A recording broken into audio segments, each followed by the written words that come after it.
I know it's far overdue. Skies are black and no one to call out to. Filtering breath hanging in the cold air. 100 years of glory and sadness too.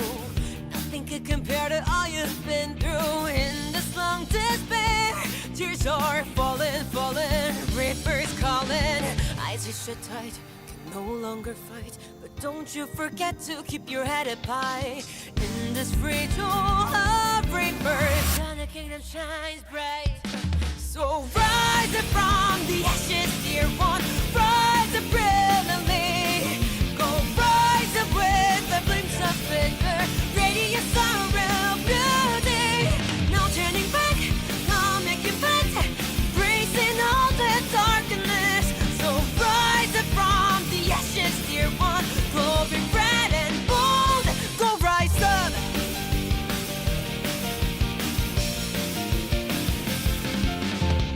Towards the altar of the scorching bright sun. Nothing could stop your journey, oh no one. Despite all the doubts, you keep flying, flying. All are crying, you're here last. The time passed so fast, but don't you forget everything that's begun. In the burning flame you shine with a melodious cry. So rise up from the ashes, dear one. Rise up brilliantly. Go rise up with the flames of vigor. Radiant sorrow, beauty. No turning back, no making back. Embracing all the darkness. So rise up from the ashes, dear one. Glowing bright and bold. Go rise up.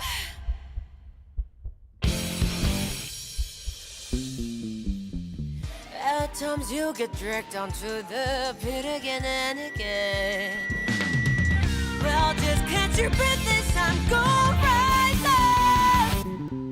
So rise up from the ashes, dear one. Rise up brilliantly.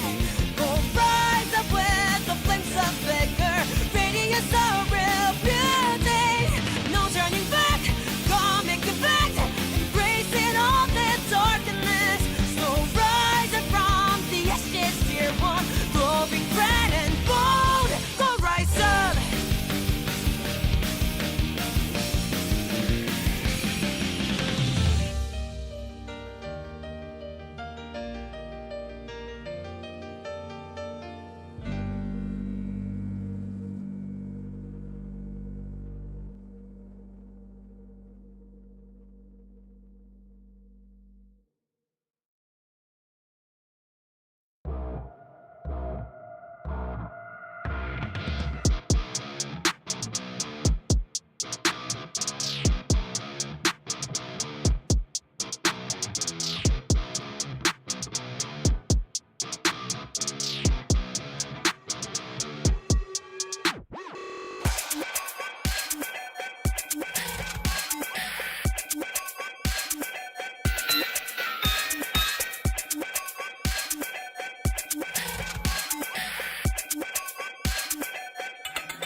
far overdue. Skies are black and no one to call out to. Filtering breaths hanging in the cold air. 100 years of glory and sadness too. Nothing could compare to all you've been through. In this long despair, tears are...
Hello everyone and welcome back to the Americas Prelims for SWC 2024. This time, it's day 2. My name is Evan and I'm so happy to be back at the virtual desk with Thompson and Stoic. Stoic, how are you doing today, man? Super pumped. Today is going to be just as exciting as it was yesterday. We're getting 2 new qualifiers to go to our final. That's right, and Thompson, welcome back to the caster's desk, man. Thank you. I'm glad to be back and excited to cast again. I'm really excited to see a lot of these players play today, and I think everyone's in for a treat. There's not going to be a lot of some of these players don't play with a lot of Chandra, Vela, or Cigar in this. Yeah, this bracket. Dude, I'm excited. There's a lot to be excited for if you're a Summoners War fan, especially if you love watching interesting games with interesting drafts that are somewhat off meta. Here's the overview for today. Just like yesterday, we're going about this thing with a best of 5 all the way through, and it's still double elimination bracket. But you're not going to see the folks who drop out of the bracket until next weekend for that redemption arc bracket that we like to call it. Of course, all these players are attempting to play for a slice of a grand total of $214,000 for the total prize pool of SWC 2024. That's a big prize, and you too can take home some prizes as well, because I'm happy to report the SWC emblems are back from 2023.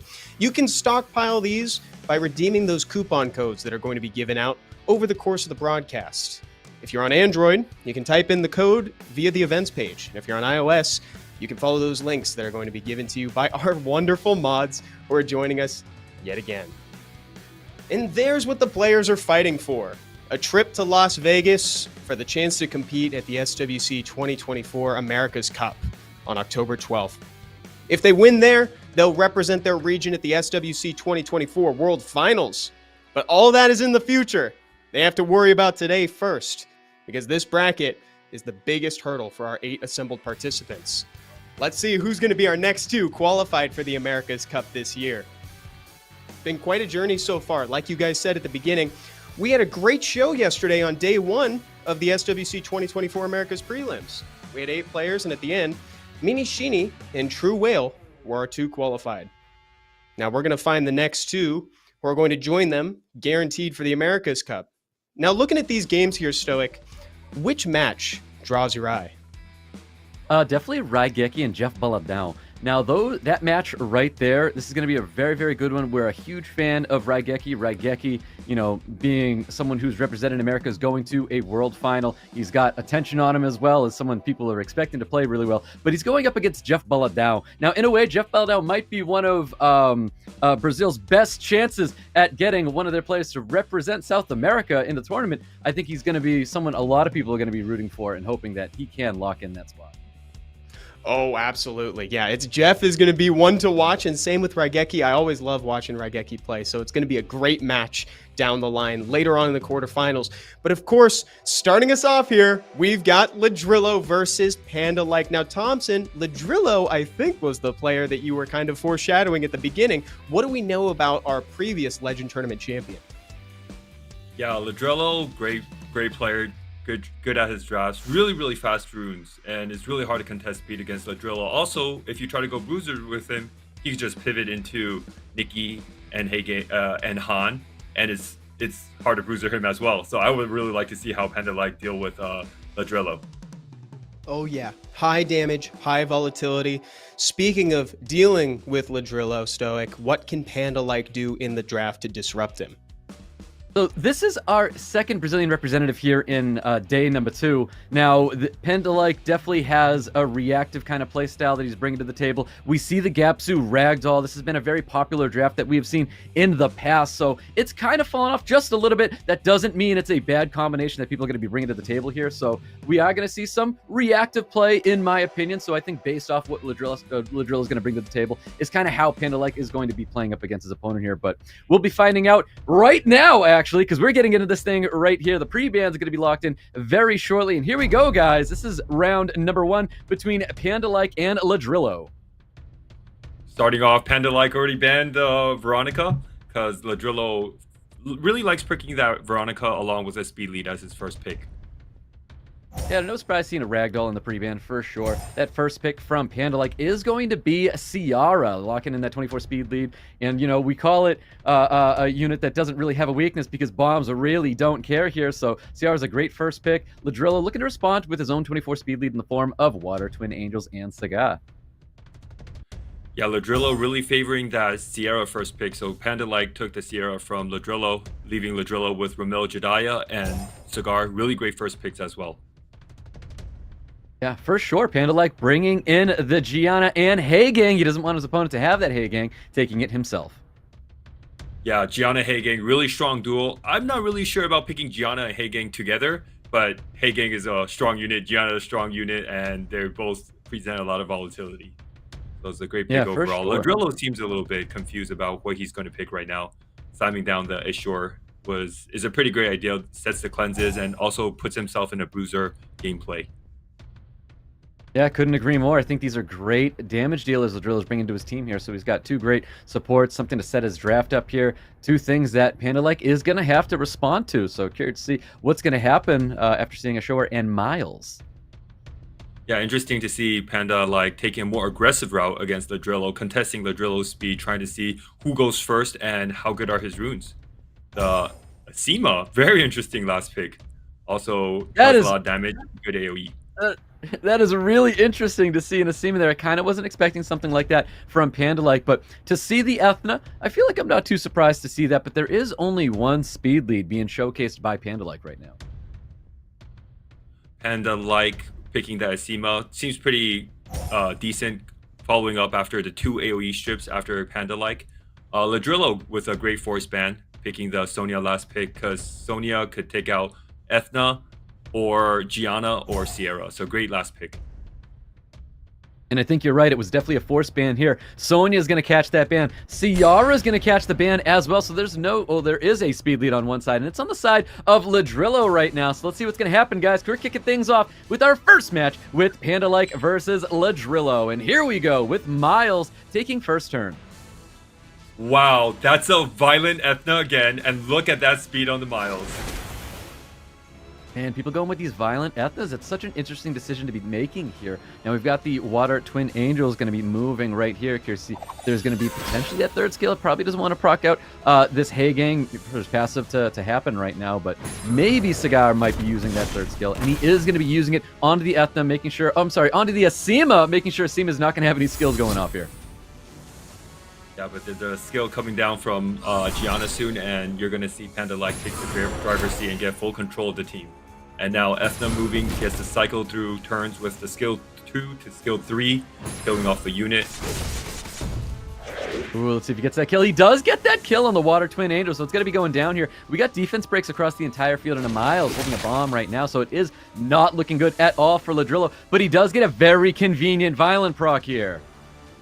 Yeah, it's all up to Assure for the armor break now. And also, Assure cannot proc after Violent break now because it's procced after it's done. Having a proc and landing the skill 2 would have been huge. Yeah, it really would have been, but he's going to go ahead and finish off the Yasima and gets another additional turn with Miles. Miles can shut down a unit with a beautiful skill 2. This is buffed, so it's often stunning quite a lot. And there's that stun landing on top of the Gianna with a big skill 2 coming from Ethna. Yeah, I really like to see how Panda-like get out of the back-to-back procs from LADRILLO. Both units are very volatile when procced.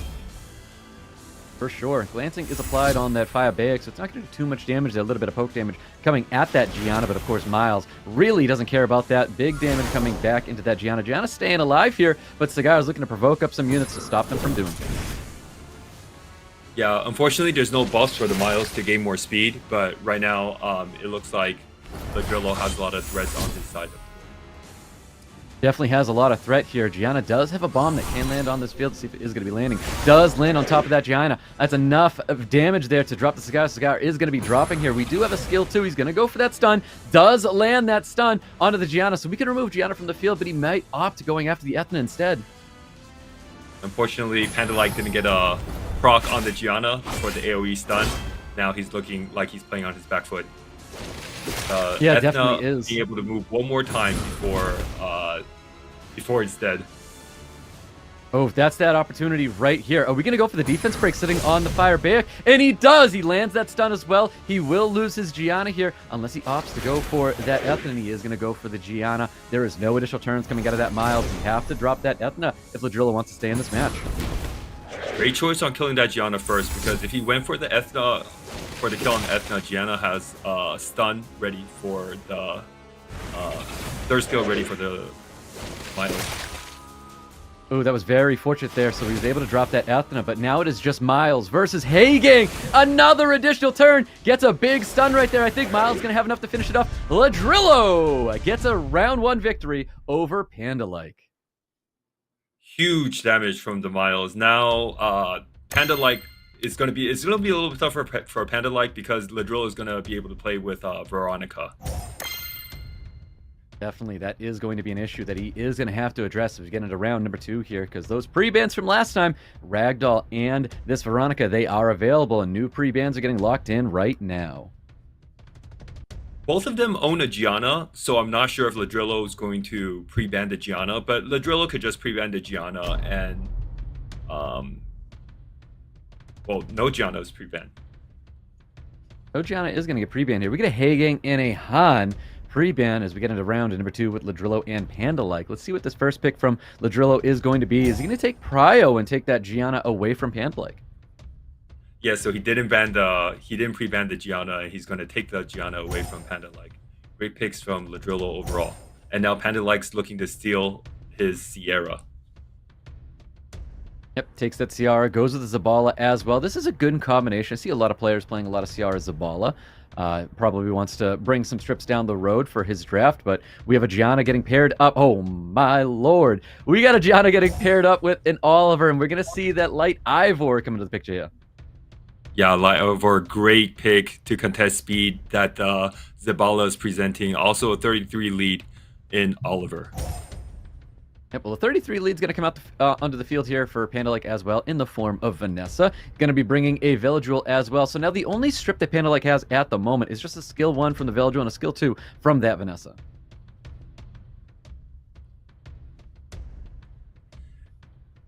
Panda-like not giving up the speed lead, still keep pushing with the speed. I really like how he's contesting speed. And now he has a Ragdoll in the back pocket to pick as well. Also a Sonya or Ethna.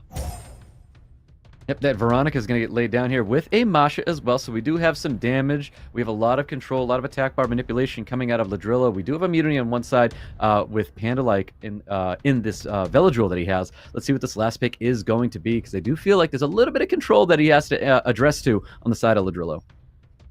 Ooh, LADRILLO got a really nasty team. Both Gianna and Veronica representing that AoE strip, AoE control. Panda-like presenting the Juno last pick, Juno's a really good last pick, but also says that he might just ban out the Masha. If that's what happens there, because I know often when you see a Juno, Masha is a pretty good response to help get rid of that unit like Juno. And you know what? Juno and Masha, they're going to be canceling each other out there. Those are the bans. We've got 33 speed leads coming out for both players here. Who's going to be taking that first turn? Even if Berghill doesn't take the first turn, Berghill will be taking the second turn. So, Berghill take the first turn. Dang, Berghill is going to be the faster unit here, guys. Lands that stun on top of that Zabala, and it's still getting attack bar already. Veronica, skills ready here. We could be stripped and resetting everything, and we're not going to get a strip on that Veladrill. That's very important. Yeah, but too much follow-ups after Veronica. Also interesting to note that Veronica is built on Swift, like most Veronicas. Lands that reset, finally resets the Veladrill, not have to worry about the violent proc out of that to cleanse the entire team. Bomb sitting on top of that CR, looking for some more attack bar reduction, more resets, because a lot of that happening here with LADRILLO-OS' team. And especially think about this Oliver, like when you're not able to get any immunity on the field, Oliver kind of is going to be reigning supreme throughout this entire match. Yes, Oliver is going to be reigning supreme because he's kind of like an insurance policy that if opponent procs, they're not going to be able to use their skills. So you get Panda-like is really playing on his back foot because he can't proc out of the skill anymore. Yeah, none of the procs are going to be impactful whatsoever because everything is going to be on cooldown here. So there really isn't too much that Panda-like can do. I don't even see how like a violent proc is even going to matter too much. So we'll see what happens because we got a little bit of poke damage coming after Gianna. That seems to be the unit of focus right now for Panda-like, but there's just so much that he has to worry about right now. Yeah, exactly. Like that Sierra proc out of the stun, but has the insurance policy going on, so it's no problem because it got resetted by Oliver already.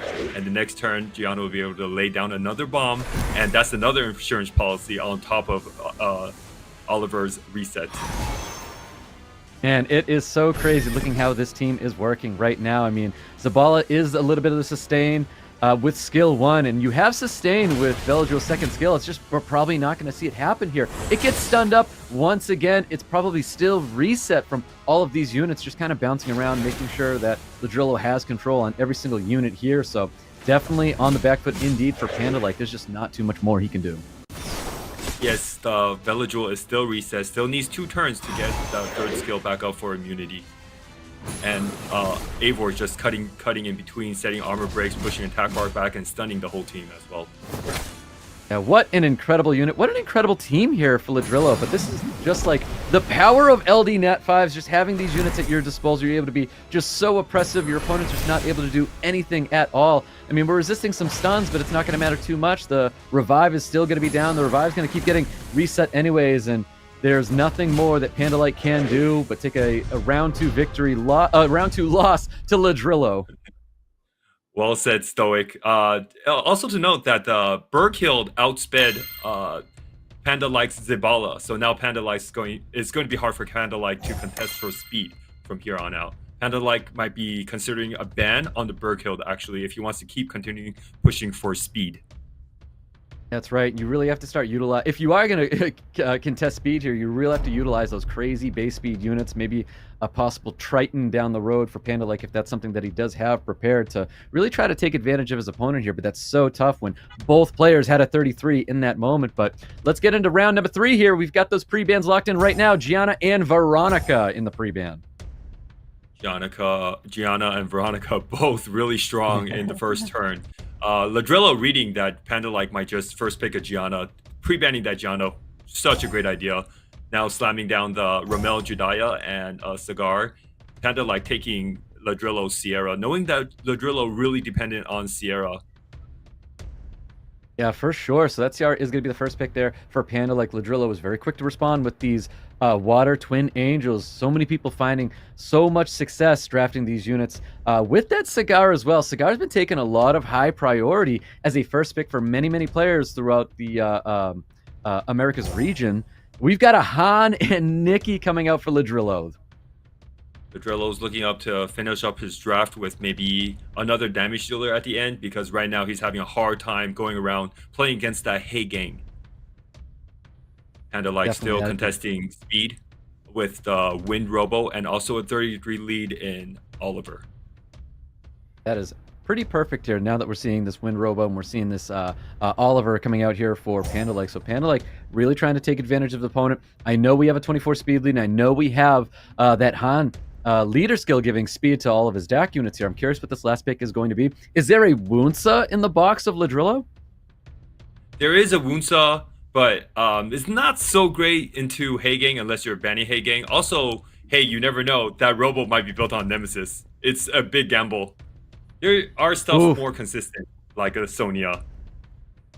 Yeah, you are right. You know, there are people out there drafting some Nemesis Robos for sure, but that Sonya is going to get slammed down as the last pick for LADRILLO. And again, I think you're right, where Sonya is just, that's a very scary unit to have to deal with. It's going to be an interesting ban. The Wind Robo counters a lot of the LD units that LADRILLO has, so Wind Robo should be banned. You nailed that one. Wind Robo is going to get the ban here. Sonya is going to get the ban here. We have a 24 speed lead for LADRILLO, but we have a 33 speed lead for Panda. But I'm not too sure we're going to be seeing Panda be taking that first turn. But let's find out, guys. We got round number 3 here. LADRILLO at match point with Twin Angel is going to be taking first turn. Twin Angel will be boosting up the Cigar, and Cigar is going to be resetting a unit from the very beginning. Probably looking to reset the Haegang, so the Haegang can't do AoE stun, AoE glancing. I think the Haegang resisted the reset there. I could be wrong, but I think we might be putting a lot of prio and staying on top of this Haegang, but that's not what's going to happen. He's going to change targets and go after the Ciara instead. I'm very surprised he didn't go for the armor break on Haegang. Yeah, I thought that's exactly what was going to happen. Right. Yeah, for sure.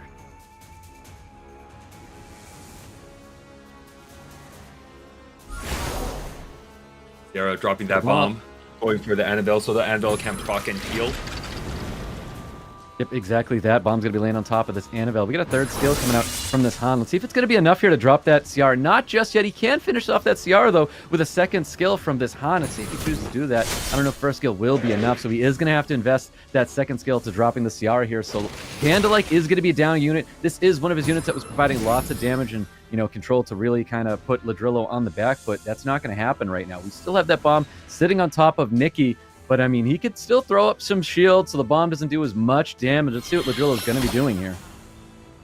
Yeah, you have to know the faster the Ciara dies, the more damage the Ciara is going to deal. So this bomb is going to deal a lot of damage.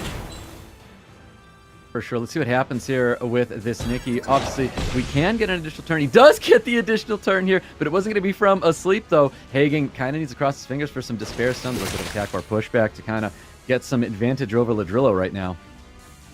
Yeah, luckily Panda has the insurance policy as in Oliver resetting the Nikki, so he's safe from Nikki's shenanigans and craziness. Heal to attack block to heal block.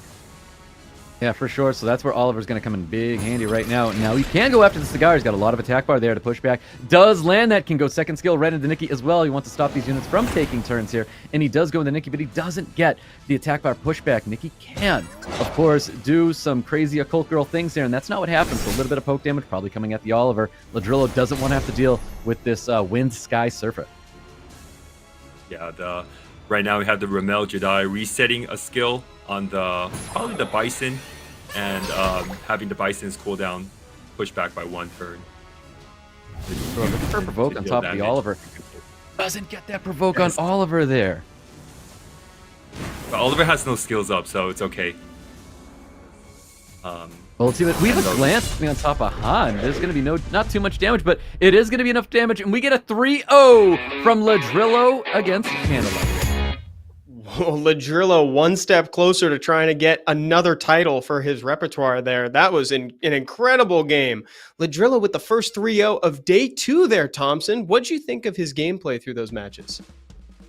I think, well, first of all, I think Panda played incredible, drafted great, and also pre-ban really good. LADRILLO, however, he was the meta killer. He dealt with Chandra, Velo, Cigar like he deal with it every day on the ladder.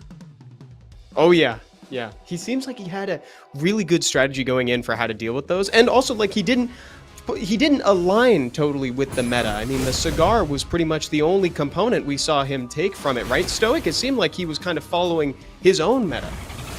He definitely was, but you have that ability when you have all those kind of LD Nat 5s, because at the same time, like, your opponent's like so worried about, you know, the LD Nat 5s that you have in the box, but he's got to be like, you know, there's just so much on Panda Lake's mind right now to have to go up against a player like LADRILLO.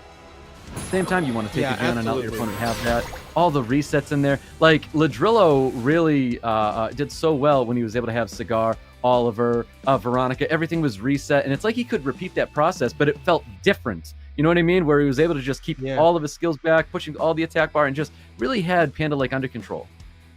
So, you know, that brings me to my favorite match of the set, which was round 2, the one featuring Berghild Thompson, the one where LADRILLO kind of kept Panda Lake under control, utilizing that combination of Oliver alongside the Berghild. What do you think went wrong for Panda Lake? Do you think he could have done something different? Yeah, it's really unfortunate. Not only Panda Like has to worry about all of LADRILLO's LD, as in Veronica, Han, Gianna, Nikki, Wunsa, Ragdoll, Cheetah, the list goes on, but he also now has to worry about how fast he is, and he got outsped by the Berghild. Oh my goodness, dude, the Berghild. When you pointed that out, I was going to say the same thing, actually. Berghild's attack bar. So she gains attack bar at the end of every single monster's turn, including allies and enemies, but her attack bar jumped up so high. That monster was fast as heck, dude. And so now we've got LADRILLO queued up for the semifinals. We still have to find out who his opponent is going to be. Our next match is going to be between VINNY and ZEFA. Now, Stoic, we're pretty familiar with ZEFA. We've seen him appear a few times. We are. ZEFA just seems like a very consistent performer. I feel like I may have said this last year about ZEFA. I don't know why. I just had a big, like, a wave of deja vu where I keep using the word consistent with ZEFA because he's a very, very clean drafter. Hopefully that stays true today. But he's always been a very, very clean player, making great decisions. And definitely, like, consistent is pretty much the only word that keeps coming to me every time I talk about ZEFA. Yeah, absolutely. Now here comes his opponent right here. It's VINNY. So Thompson, I recognize a few consistencies through that Oliver the Ragdoll. I also see that Jongnam. What do you think of the playstyle that he's presenting here? Yo, VINNY's playstyle is amazing. He still used that Jongnam, and he actually is the protagonist today. He pulled the light Gojo, and he's actually using it. So I'm very excited to see if he actually brings out the light Gojo today. I'm really excited to see VINNY play. No way, dude. That would get me so hyped, man. If he ripped a hollow purple in the middle of SWC, that would be so exciting to watch. It's got some cool utility in there along with the damage. And there's a closer look again at ZEFA here, Stoic, that consistent player that you were talking about before. What are your favorite units that he likes to play with? Oh, if we're looking at that Elena and that Wunsa, like, we always know Wunsa to just be such a fast unit that people bring to their table just to, like, outspeed their opponent. But then Elena can be very, very oppressive. It's such a good unit, tech for pushback, putting slows out there. I believe it has an Oblivion that can do its second skill as well. I could be wrong. But the Elena is a very, very powerful unit when you're bringing great strip combinations with that unit on top of that. Now, I know it has a very slow base speed, but people have this incredible rune quality. They keep slapping on this slow unit to just feel like it's so fast. Oh yeah, she can be incredibly oppressive for a unit with such a slow base speed. She is semi-equated to Tiana in what she does with her third skill, the one that's non-hitting that also strips. Guys, we're going into VINNY versus ZEFA right now. Round 1 of the second quarterfinals games at the prelims day 2. Stoic and Thompson, take it away. Those pre-bans are already locked in. Gianna and that Dak Robo finding themselves in the pre-ban already. VINNY very quick to lock in the Water Twin Angels. Wow, he picked the light Ezio for a single snipe combo with Zebala, trying to contest that first turn. Wild. ZEFA really needs a speed lead. I can't believe that he has that unit here, but we've got VINNY also not giving up that turn 1. He's got double speed lead. He's got his Ethna. We know Ethna for taking turn 1, unless, of course, it's built on Violent. But let's see what happens with ZEFA, because he's looking at a Veladril, and he's looking at a Tian Lang, still not showcasing a speed lead yet. Still no speed lead for ZEFA.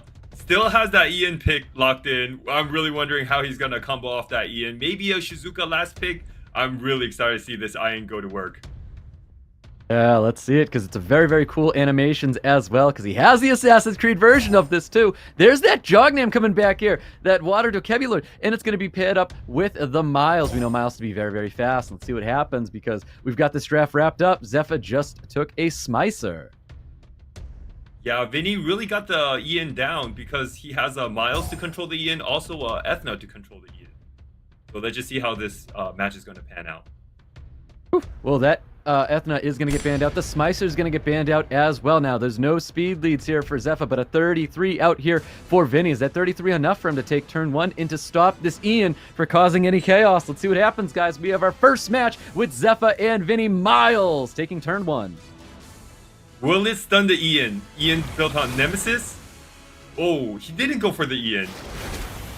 Yeah, not going for Ian here. He's putting all of his attention directly into the Veladrill. Now, it's not stunned up just yet, because we know there's a couple units out there that can stop this Veladrill from taking turns there. But keep in mind that Puppeteer Zabala has attack bar looking to go next to you. Tian Liang was the strip stun on Oliver, and now Jongnam with the AoE stun. Yeah, that was a beautiful AoE stun here. I think this is going to be enough to drop that Ian. So Ian is going to be dropping here. We didn't get to see any cool Ian stuff happening right now, but there's your 3-turn immunity. There's your cleanse, an attack bar pushback, or push up. And looking for a defense break to land on that Miles. But you know what? Miles doesn't care. We get the stun directly onto the Veladrill, and it looks like Veladrill is going to get sent home soon. Yeah, that Ian pick was really questionable from ZEFA. Just Ian and a Zavala. A very early Ian pick, so I do believe it is right to say questionable indeed. The defense break is going to be laying on top of this Miles. We get a little bit more damage coming out there. Everybody's going to stay stunned up here. Can the Zabala and Tian Lang do it for ZEFA? This Tian Liang is actually not doing Tian Liang things. It's actually making armor breaks, getting violent procs, and stripping and stunning as well. This Tian Liang is very special. If it is going to be enough here, we're going to see more skills to drop this Zabala. Zabala is the only form of sustain that ZEFA has for his team here. And we're not going to see any stuns there, so it is enough to drop that Miles. Miles is going to be down here, but we have Water Twin Angels. It's very, very consistent for what it does, except that stun. The stun doesn't seem to happen here. But Oliver, knowing there's no immune on the other side of the field, is going to do some wonderful things for Vinny. Yeah, that's just Tian Liang doing normal Tian Liang things, just doing skill 2 and not stunning, not stripping. The skill's kind of inconsistent. Yep, stuns are going to be coming out for the Jognam. You're going to have Oliver pushing back the attack bar, and Vinny is going to be taking his very commanding win over ZEFA. Is this the first win of Jongnam of SWC Americas? I think it is. Potentially, potentially. Now going to the draft, I don't think ZEFA will be picking Ian again. I don't know if I want to see an Ian get picked by ZEFA now, especially that early. I like the idea of bringing in high volatility, high damage. I think that's great, but we're going to get a change of pace here. That Zabal is going to catch a pre-ban, and so is Ethna, with ZEFA taking first pick. Even if Vinny decides to go turn 2, nowadays it's really hard for a high volatility unit like Ian to actually one-shot like a Ragdoll or Gapsu. Well, hopefully maybe we'll be able to see it down the road here, but we're getting Water Twin Angels. It's going to swap fields here. ZEFA's going to first pick that unit. Vinny, very quick to lay down some meta units. We've got that Saga, we got that Veladrill being drafted. ZEFA's taking the Gianna. Are we going to see a Gianna Ciara draft here potentially from ZEFA? Now ZEFA starting to play like ladder ZEFA. Great picks from ZEFA coming with Gianna and the Smicer. Vinny can now try to roll with Veramos or something just to counter the Smicer, just to know that he's not going to. He could potentially let the Smicer through. Well, we're going full meta right now for Vinny. He lays down that Chandra. The trio is going to be drafted by Vinny. Let's see how Vinny's going to be taking it and what he's going to be drafting here. It is going to be a Heigang. Heigang's going to come out here for Vinny. Heigang is nice, but I also prefer like a kind of more Tetra or Veramos type of pick, because he can also pick Tetra or Veramos again on the last slot as well. See what's going to happen. So after seeing Chandra and Heigang, ZEFA, he has a Nikki. Now, we saw the Nikki last year showcasing a lot of damage from that third skill. So we'll see if it's going to be showcasing that same amount of damage. And a Miles. This is going to be wrapping up ZEFA's draft. And Vinny looking to respond after seeing a lot of damage on the back end here of ZEFA's draft. Yeah, Zepha's draft pretty well rounded. Most of his units strip other than Nikki, and brings up also has a lot of damage. Really interesting to see what Vinny's going to pick. He's deciding to pick the Sonya so he could one-shot the Gianna. Most Giannas are built on, a lot of Giannas might be built on high HP, so this Sonya we could see might be actually led through. Yeah, let's see what happens here, because we do know Sonya, if it's last picked, usually it's kind of in that ban territory already as a unit that can really take care of some a lot of units. But it looks like the Water Twin Angels and Chandra, both 24 speed leads, are going to be catching the ban, so it's defense leads for both players as we get into our second match with ZEFA versus Vinny. Really want to see who he goes for, either the Smicer, Shield Runes, either the Smicer or the Gianna. Wow, holy, those additional turns from Miles are absolutely insane. The kind of damage this unit's able to produce is insane. But you know what? Sonya stays alive, gets the one-shot on Gianna. Yeah, I thought the Shield Runes will come in handy, but actually the Shield Runes didn't protect Gianna at all. Oh, man. Well, there's that provoke goes out there, landing on top of Smicer. Doesn't want to see any bombs coming from ZEFA here, so a little bit of poke damage go on. And no Despair Stones happening just yet to this Nikki here, but we're looking at a defense break from this Veldril. Does get that defense break here. Another additional turn coming from Miles. Yeah, at the end, it's just a trade for a 1-for-1. But if you could trade 1-for-1 for a Gianna, you would take the win. Good job. Yeah, I agree. Removing a Gianna from the field sounds pretty important here. A little bit more damage coming through the defense broken Nikki. He doesn't want to have this unit here get a cleanse off. Yeah, once Nikki gets a turn, I think he chose to reset the Smicer, or did he chose to reset the Nikki? I believe he chose to reset the Smicer. We didn't see any bombs coming out from that unit here. But we're getting so many additional turns coming from Miles. Maybe it's a bomb in store for this Cigar, so let's see what happens with Smicer. But it looks like the bomb's going to be coming out, landing on top of this Hagang. No additional turn coming out of Nikki. No defense break's going to be landing on Nikki either. Cigar is, oh my god, going to be dropping to this Miles who just can't stop proccing. Best Miles in the world, this Miles.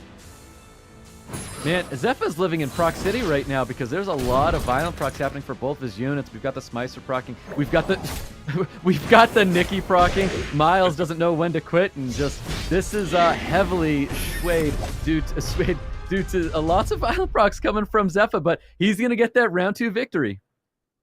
Yeah, but to defend ZEFA a little bit, all his units are built on violence, so everyone's gonna have a little bit of chance just to violent proc. Yep, for sure, for sure. The last pre-bans from our last match, they are going to be available as we get into round number 3 here. Zabala and Ethna free to draft. New pre-bans coming in right now. Yeah, don't worry, we will not be seeing that Gianna. Oh, it's the Tian Liang that got pre-banned. Wow, Tian Lang's going to get the ban, and we're going to get that Dark Robo once again getting banned out by ZEFA. Yeah, good Dark Robo ban. Vinny's been using Dark Robo a lot in Ladder as well, so... Well, there's the prio pick right now in the 33 speed lead. Oliver getting drafted. ZEFA's going to be taking, some high priority units. Going to be the Water Twin Angels with Cigar as well as Wind and Bison. Vinny is demanding that turn 1. He's going with a Sekhmet paired up with that 33 speed lead with a Jognam coming back to his draft. Yeah, Vinny playing that off meta stuff against Chandra, the Water Twin Angel, Cigar, and Bella. Interesting to see. I'm kind of rooting for Vinny right now because he's trying to counter the Cigar-Vela combination. Yeah, we really like it when people are trying to play some creative stuff, seeing that Jognam come into draft here. Gianna's going to be drafted by ZEFA. Vinny was very quick to respond with Ethna and the 24 speed lead Chiwu. Well, for sure, Vinny's going to need another speed lead, another speed stripper, and another fast unit to stop ZEFA. Diana will probably be banned out.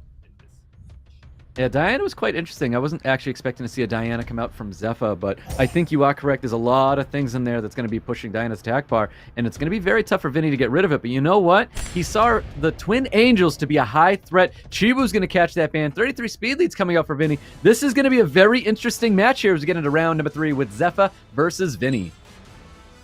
I can't wait to see what the Diana's going to do this game. Ooh, no, on the stun. Yeah, massive resistance from Gianna, but of course we've got third skill available with the Sekhmet. Sekhmet looking to reset that Veladrill, does land that reset. Yeah, almost 50% for the Gianna to take a 100% chance to stun. Just barely.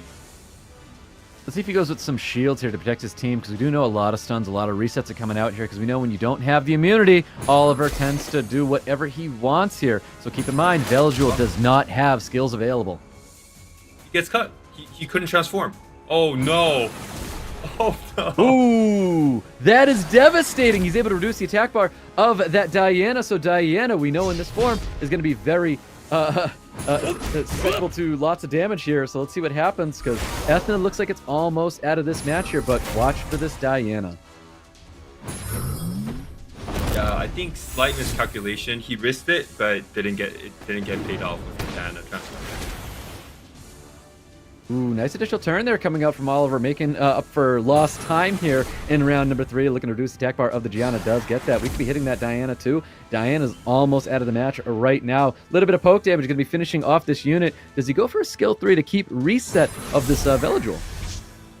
Yeah, that's he needs to reset the VELJUL for insurance policy, and now the Ethna is just opening up. That Oliver really put in a lot of work, and also Diana didn't really about the ban. Yeah, not enough at all, because Vinny's going to be finishing off the rest of those units and getting a round 3 victory over ZEFA. Great plays overall. Way to control and weave around the Diana. You know, Thompson, I feel like I jinxed it. I was calling ZEFA consistent, and then he went and first picked an Ian that we were not super happy about, and now we had that match right there, which was quite interesting. So hopefully I'm not putting a curse on him, but we have our free bans from last time. We've got the Tian Lang now available and the Dak Robo. Yeah, no, you didn't jinx it. You actually told ZEFA to shield with Diana, but he transformed instead. So you're right about the Diana transformation. Oh, man. Well, pre-bans locked in. Gianna and Ethna, they are in the pre-ban. ZEFA with the first pick, for the love of God, not in Ian. Surprisingly, ZEFA went with the ban on Ethna because Vinny already showed that he had Sekhmet and also a Sonya in the back pocket, challenging speed. So let's just see why ZEFA banned Ethna. Also, ZEFA has the Tian Liang this game, so I don't know. I don't see why he would pre-ban the Ethna. Let's see what ZEFA does. What's the reason behind Water Twin Angel pre-banning the Ethna? Coming out for ZEFA, Vinny with the Chandra and the VELJUL. We're going back to some very consistent meta picks right now. We have Saga coming out, or Wind and Bison coming out for ZEFA, and one other pick. It can't be that Gianna. Gianna is in the pre-ban. Yeah, ZEFA kind of uncertain. He slammed the Song Jun Lao. Recently just got a buff. So just see how he does. His stun and armor break is a lot more consistent. He also gets a strip on the second skill. It's a good follow up. It's a good unit to go before Bison. I feel like, yeah, I want to call ZEFA super clean and consistent, and I do enjoy him like bringing out some nice, interesting picks here, because you don't get to see a lot of Dak Monkey King, and he's been showcasing a lot of different stuff here, which is really fun to see. I don't know how I feel about this Dak Monkey King at the moment, but we're gonna see a Juno and we're gonna see a Ragdoll being drafted by Vinny. Vinny's trying to take that second turn with the Juno and Ragdoll. Ragdoll providing that crit counter, but I don't know. I don't see much crit from ZEFA's side. Maybe he's just hoping the Water Twin Angel doesn't crit within 4 hits. See what the last pick's are going to be. That Tian Lang is coming back into the draft. The consistent Miles. We know what Miles can do. We've seen it in the past, and I think ZEFA's looking to get a nice repeat match, hoping for Miles to kind of carry as we get into round number 4 here. Now, Vinny is at match point right now, and he's laying down a Leo, signaling he's probably letting that Miles through. Yeah, the Leo's got to go, and the Tian Liang's got to go.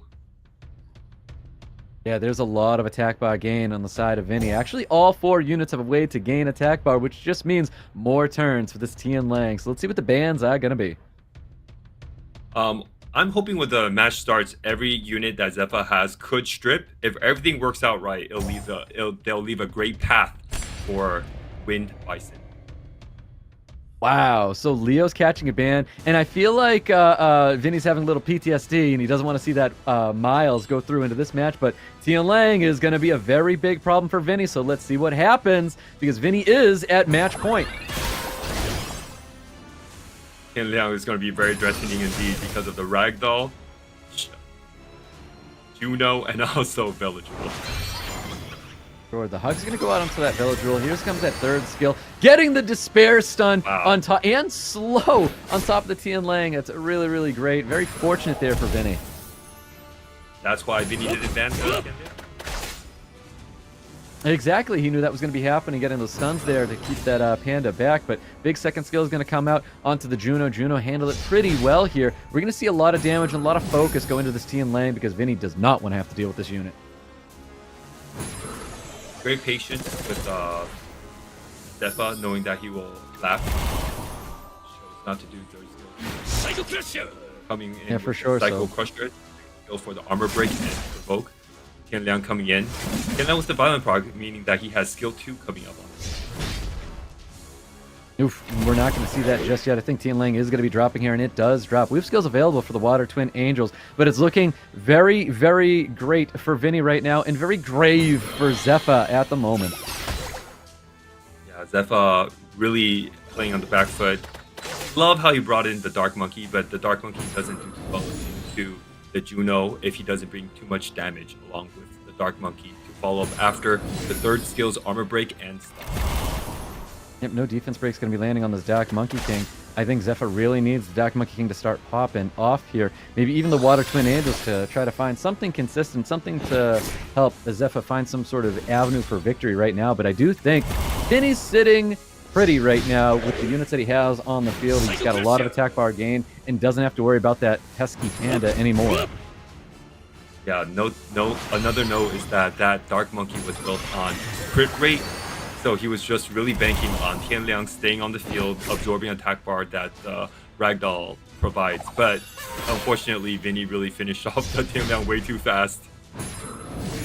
Yep, he definitely did. No defense break's going to be landing on top of this Cigar, but we are looking at match point right now for VINNY. He drops that Cigar here, and it is but a lonely pair of Twin Angels here, and it's just taking the full onslaught of VINNY. Yeah, looking at the Juno dealing 2.2k per skill per tick is just incredible. You're not going to see the Water Twin Angel come back from. Woo! And there you have it. VINNY getting his third win there in round 4. And what a great showing for his first appearance at SWC. Great show from VINNY, and also you can look forward to more gameplay from ZEFA in the second elimination bracket that's coming up next weekend. Thompson, I really like the way that you called out that VINNY seemed to have a very good plan for how to deal with the Tian Lang. Also, ZEFA's plan was he was really showcasing a lot of units that we weren't able to see, like Ian and Sunzang Lao. So hats off to ZEFA. Thanks for showing us all the craziness and cool LDs he has. But also, VINNY played really good, showcasing the Jong Nam. Put in a lot of work for VINNY. Yeah, Jongnam's a monster that consistently surprises me. Every time I read his skills, I'm like, wow, that is a lot for one unit to do. And credit, like you said, too, to ZEFA. I really like the Sunjung Lao. I thought that was a really cool showcase there, and it almost looked like he had it. He opened up a window with the AoE defense break and stun stoic. I thought that he might be able to take full advantage of it, but it just wasn't quite enough.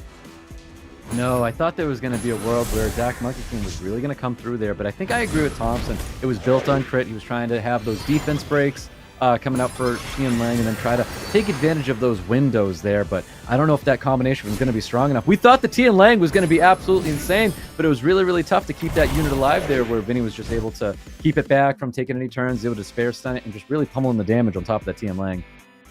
Yeah, and you just hit on a pretty important facet, I think, because when you look at the units on the table, they all brought insane utility. I mean, the Sunjung Lao, the diff break, the stun, you have Tian Lang, you have everything, you get the Cigar, but there's nothing that really can keep the Tian Lang alive or keep these pieces for the puzzle alive and breathing and kicking. Guys, we have our next match ahead of us, JEFFBOLADAOSW versus RAIGEKI. This is probably one of the biggest, if not the biggest set in the quarterfinals right now. RAIGEKI, of course, also has a long history in SWC. Thompson, what can we expect from this guy going into the match?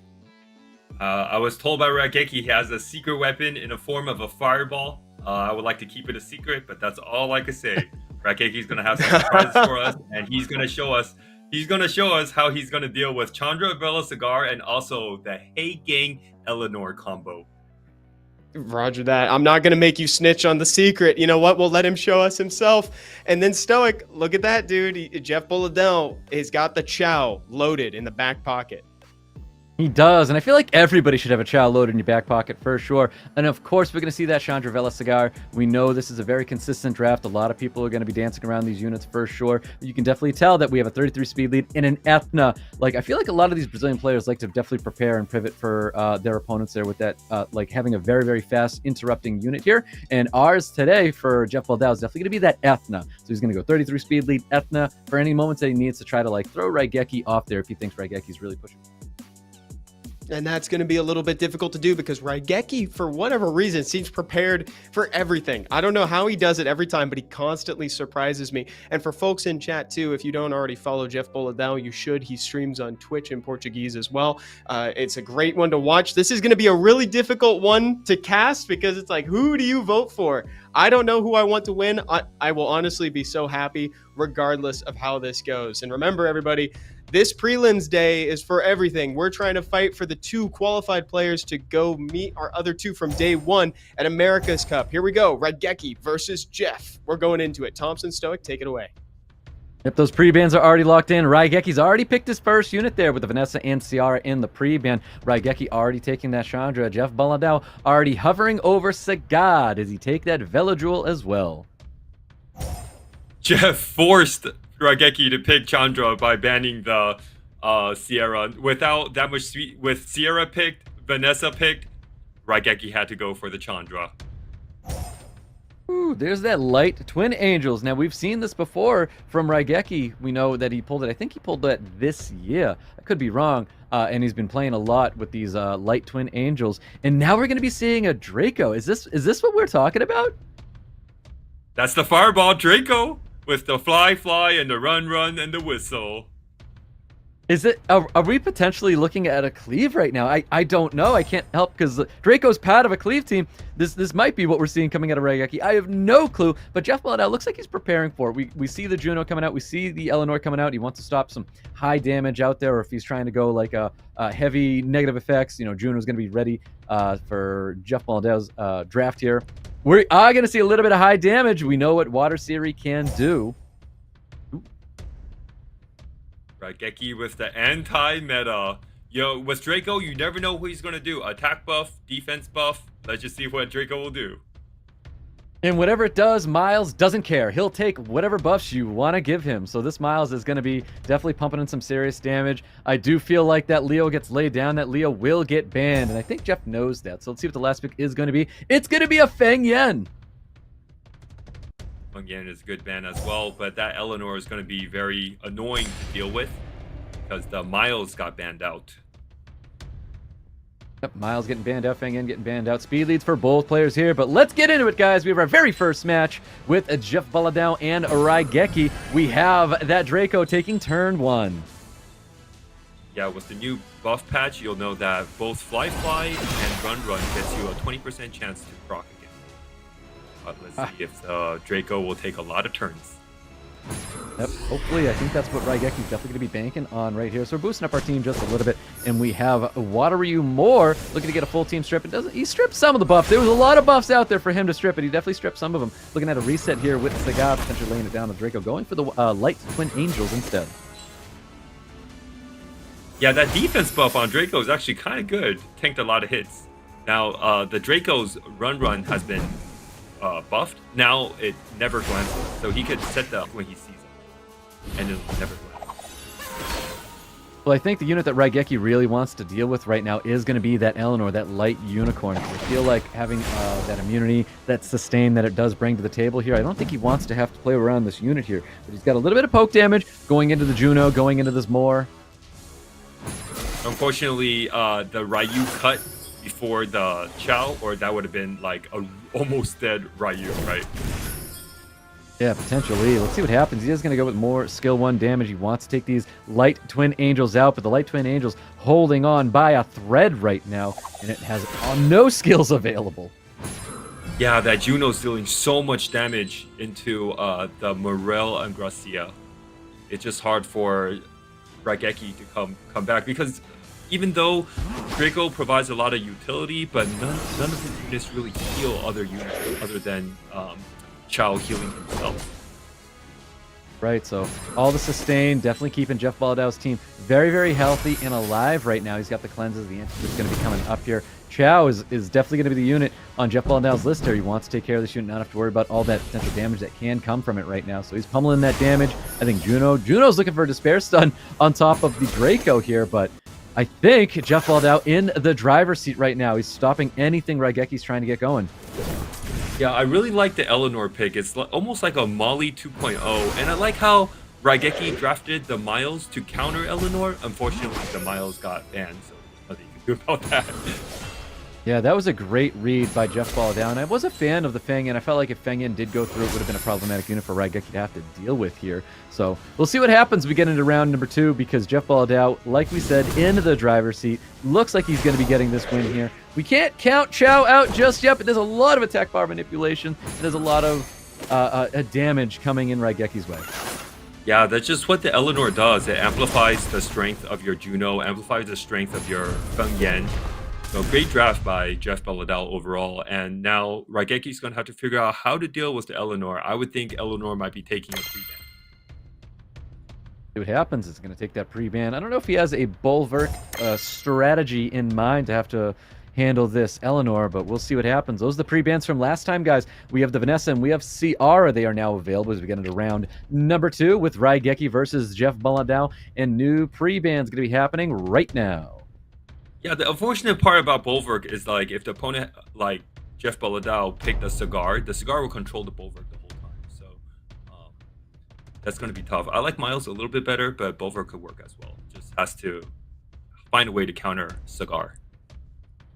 There's the Ethna in the pre-ban, and there's those Light Twin Angels finding themselves in the pre-ban now. Jeff Baladao with the first pick, and it is going to be a Ciara first pick. Oh, Jeff Baladao always taking RAIGEKI Ciara. RAIGEKI loves picking that Ciara, we know. Now RAIGEKI will have to pick a different speed lead, maybe Ramel and Jediah, or maybe just a Vanessa. It is going to be. It is going to be a Chandra. He's going to go Chandra Saga here for RAIGEKI. We've got 2 drafts coming out after seeing those 2 units from RAIGEKI. Yeah, I'm surprised Eleanor got through the ban phase, and now RAIGEKI's going to have to figure out how to deal with the Eleanor, and perhaps maybe even a Hagang backup.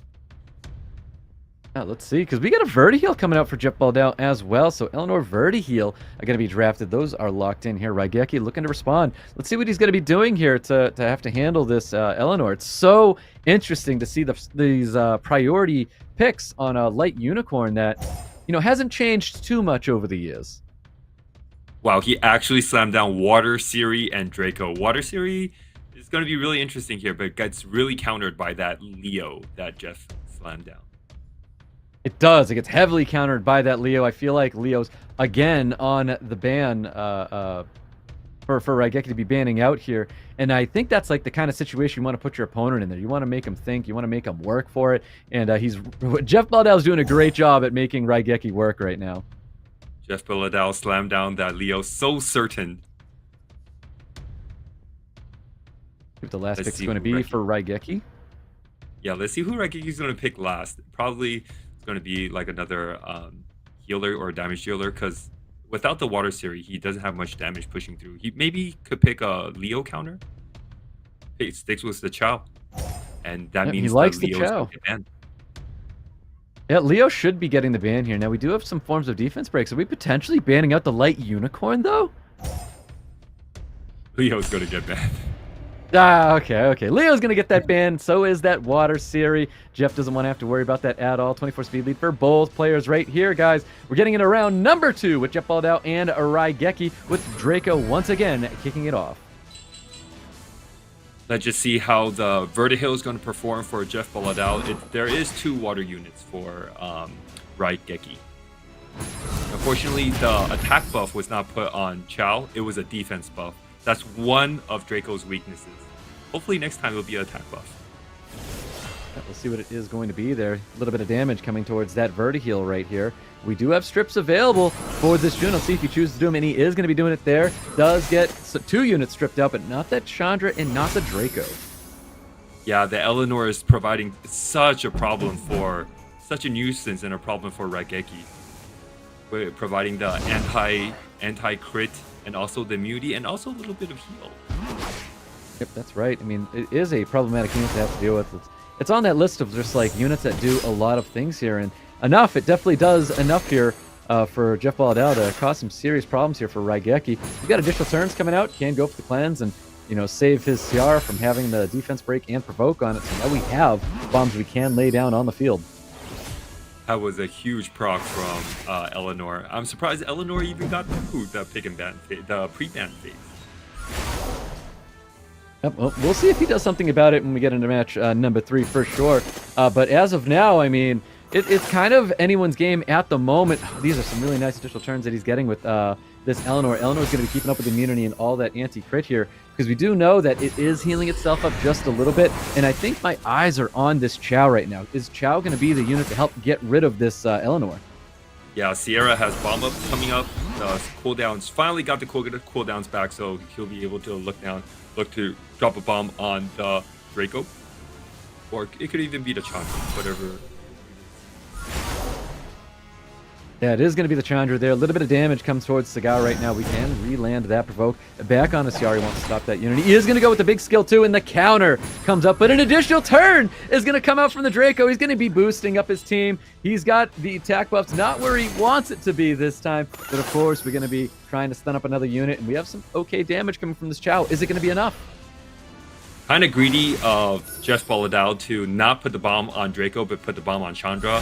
If Jeff Boladao decided to put the bomb on Draco, Draco would have been dead because there's a 20% chance he would have procced into the bomb into death. Well, more poke damage coming at this Unicorn. He does want to have to remove this unit from the field. Looking for a provoke. Does land that provoke. No additional turns going to be coming out from this Eleanor this time here. We don't have second skill available, but more damage is going to be rolling into that Cigar. And Vertiheal does have enough damage to take care of Draco. So Draco is going to be gone now, and we can't get a second bomb. And I don't think we're going to choose to detonate just yet. There's no reason to. I also know RAIGEKI and his units are built on Violent as well. It's not working. Definitely not. He's going to go for that reset on top of Ciara. Lands that provoke as well. No revenge is coming out from this Vertiheal, so keep in mind, we have justice damage. It's going to be very, very high due to how many units that have died right now. Yeah, now it's all up to Chow to see if Chow could finish off that Sierra, because Sierra is posing.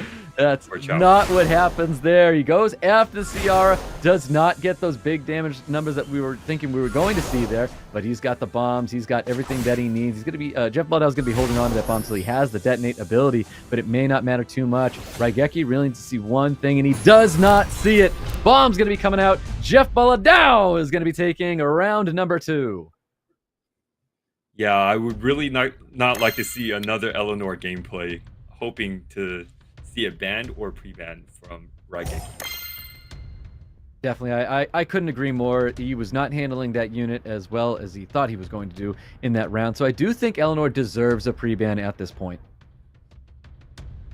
Yes, most definitely. I've been talking about Jeff Boladao and his skill of using that Eleanor paired with Heigang and Cigar.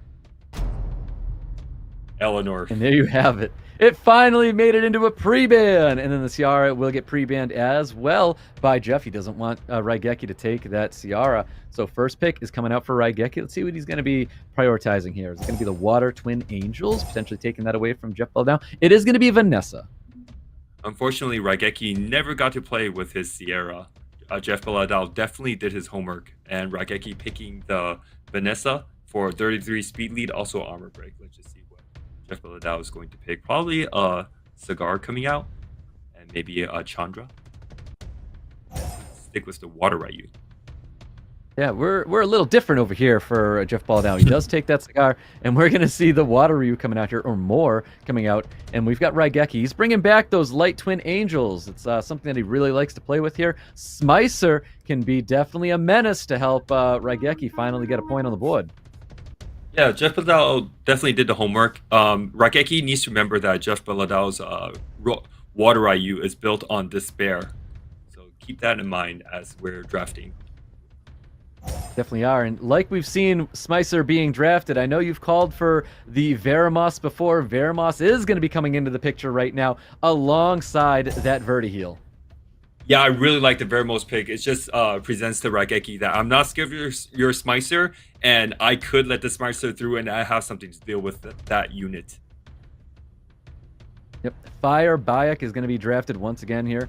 It's coming to the table under RAIGEKI's control right now, and he has a Chow. We've seen the Chow. We know the Chow can perform really well. It has yet to perform really well for RAIGEKI, so let's see what happens. Anytime I see a Feng Yan as a last pick, it's usually saying we're letting the Chow through. We're not too worried about it. We're swapping. We're going for a Josephine. Yeah, the Vertihill is going to be a big threat for RAIGEKI, so I'm glad to see the ban on the Vertihill. Yep, Vertihill gets that ban, and here we go, guys. We have match point for JEFFBOLADAO or RAIGEKI trying to keep himself alive in this tournament today. Let's see what happens with the Light Twin Angels taking turn 1. That Vermos really drops the efficiency of the Ashore, not just the Smicer as well. See how RAIGEKI will deal with the Vermos. Well, that defense break does land on top of the Veramos. We have the bomb coming out here for the Cigar, and we're going to see, of course, it gets stuns up. It's going to proc our Josephine. Josephine's looking to stun up some units and does get that stun onto the Fire Bake, but Fire Bake is going to be procking out. We're giving all of our attention. We're going right to this Veramos. Veramos handles that damage really, really well with a beautiful skill, too, ready and avail, but only stuns up 1 unit. Only stun off 1 unit, but now Vermos will push back attack bar if the unit is not stunned. Also, Ashore boosted up the Vermos' Nemesis proc by a lot. It really did there, but keep in mind, that was a Despair Vanessa. Let's keep an eye out for that unit. It was able to Despair stun the Cigar, but we've got Water Ryu trying to get some attack breaks, potentially trying to stop some of these units. It's built on Despair. We know about that with this more. No Despair Stuns are going to be landing on any of the units here. We have some skills available from the Light Twin Angels. All attention is staying on this Veramos. Where is RAIGEKI's Ragdoll? All of JEFFBOLADAO's units critting from Ryu to Vermos to Josephine. Yep, even critting water on that time as well, so more damage going to be coming into these Light Twin Angels. The Light Twin Angels is something that JEFFBOLADAO is trying to keep under control right now. Any Despair Stuns going to be happening? Not just yet from this more. Of course, we're going to be pummeling more damage directly into these Light Twin Angels, but opting to go for Despair Stuns instead. Yeah, good to note that the Vermos is actually not just lucky critting, it's built on crit rate. Yeah, you can definitely tell it's dealing a lot of damage here. So there's that proc. The Josephine passive shields are going to be coming up after it stuns up that Veramos. So let's see what happens with Light Twin Angels. Light Twin Angels trying to create some opportunity right now for RAIGEKI. I think JEFFBOLADAO played against Smicer really well, picking the Josephine and also the Veramos to go against that Smicer. Great drafts by JEFFBOLADAO, and also good sequence of plays. Indeed, indeed, indeed. We've got that reset that goes out on the Vanessa. We're not going to see any revives coming up just yet. Now, it is on the lower half of things, so we are going to have that revive up shortly. Let's see what happens with this Josephine. Josephine looking to control the Fire Bayek, not letting it do anything here. We do have a Silence that does land on top of the Cigar, so we're not going to see any more skills. That's a lot of Despair Stuns. Yeah, that's we knew from first game that Ryu was built on Despair, and finally the Ryu's is starting to kick in. It really is. Big skill, too, from the Veramos, providing lots of damage. And RAIGEKI not looking good at all right now because we've got this more primed and ready to drop some units. We have Josephine trying to drop out on this Fire Bayek, and we're going to be seeing JEFFBOLADAO with a big 3-0 here against RAIGEKI. And well-deserved. Jeff navigated that extremely well. Thompson, you called out that Josephine is a great pivot pick. I feel like that was expertly done, where he recalculated at the end there and was like, you know what? I think I'm going to double down and go Vero and Josephine. Yeah, I think RAIGEKI might have picked Smicer a little bit too early, allowing JEFFBOLADAO to pivot and pick Vermos and Josephine to counter the Smicer. Yeah, I agree. I think Jeff's drafts overall too were just really good. RAIGEKI had a certain play style in mind going into this, and I think Jeff kind of was resilient enough. He built that wall. We saw a lot of that Eleanor, like we were talking about, Stoic, who was able to kind of withstand all that damage that RAIGEKI was presenting. Yep, that's right, and I feel like this is one of those moments for JEFFBOLADAO. In SWC, we talk about this all the time. You make your opponent work, you make them guess, and JEFFBOLADAO found something that really worked for him, and it really just made RAIGEKI struggle in guess to try to find some sort of avenue for victory here. And Jeff shut it down. Every time you would draft some new units, change up that draft just a little bit, it created these problems for RAIGEKI, and he was not able to figure any of this out. So huge credit goes out to JEFFBOLADAOSW for just making RAIGEKI work here, and he earned those victories. Oh, yeah. Right, I just want to add in that it's awesome of RAIGEKI to showcase Morel and Gracia, and also Draco in the pick. So hats off to RAIGEKI for showing us these units. Thompson, I take it that was the fireball that you mentioned, right? Look, that was a very good hint in hindsight there. That was awesome. Also, someone in chat called out that they said that looked like an enhanced more the way he's absorbing attack bar. I agree. I don't think I've ever seen a more act that efficiently. He was really doing everything that his skills says it does. Mine doesn't perform like that. That was crazy. Guys, looking ahead here, we got BADOWNEY versus Zex coming up here, guys. So BADOWNEY is going to be the first player profile that we look at here, Stoic. This guy looks like he is presenting some very tanky units. He really is. Now, this is his first appearance, of course, in SWC. We see a Ragdoll, we see a Gapsu, and of course, we're going to see Gianna. So I'm not seeing a Ciara right now, but I would assume there's probably Ciara in this draft. Everybody has that unit. It's been good for so many years. But yeah, we've got a very consistent draft. We're able to go from a turn 1 to a turn 2, depending on what it calls for. So really interesting to see what he's going to be bringing to the table tonight. And then Thompson, this isn't the first time that we've seen Zex, and what he's presenting here in the most picked from the previous season looks to be like some kind of control comp here. I mean, Zex didn't pick the control comp. The control comp picked him because Zex, his runes and his swift runes are so fast. And his runes are so great. So he's always looking to try to outspeed you, take the first turn, and get that control in. But also, BADOWNEY is not really a CR user, but he likes to use Neftis a lot.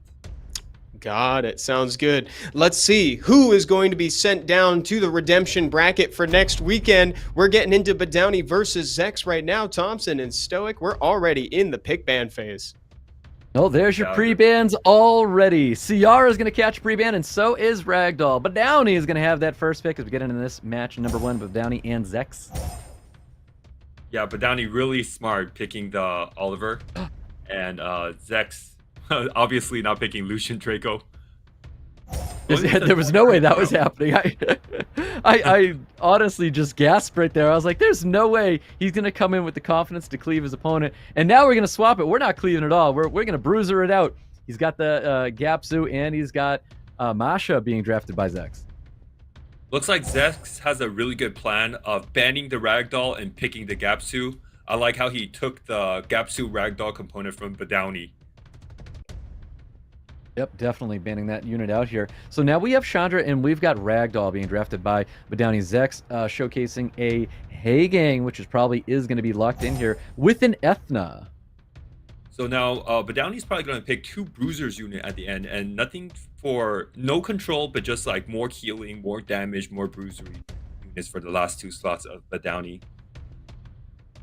See what these last 2 picks are. What kind of bruises are we going to be looking at? Are we looking at potential Miles, maybe that Chow showcasing itself once again? Could be a lot of things that BADOWNEY can bring to the table right now. Yeah, the uncertainty comes from he banned the Ragdoll. So he was like, he wants the Ragdoll, but it got pre-banned. So he's trying to pick up another unit other than the Julianne that he owns. Ooh, I wonder if that is going to get locked in here. So Raki is being showcased here. This is a unit that can just take the Julianne right out of the picture here. But this does say you're letting a Julianne through if you're drafting a Raki, and then you're probably going to ban that unit out if it does get locked in.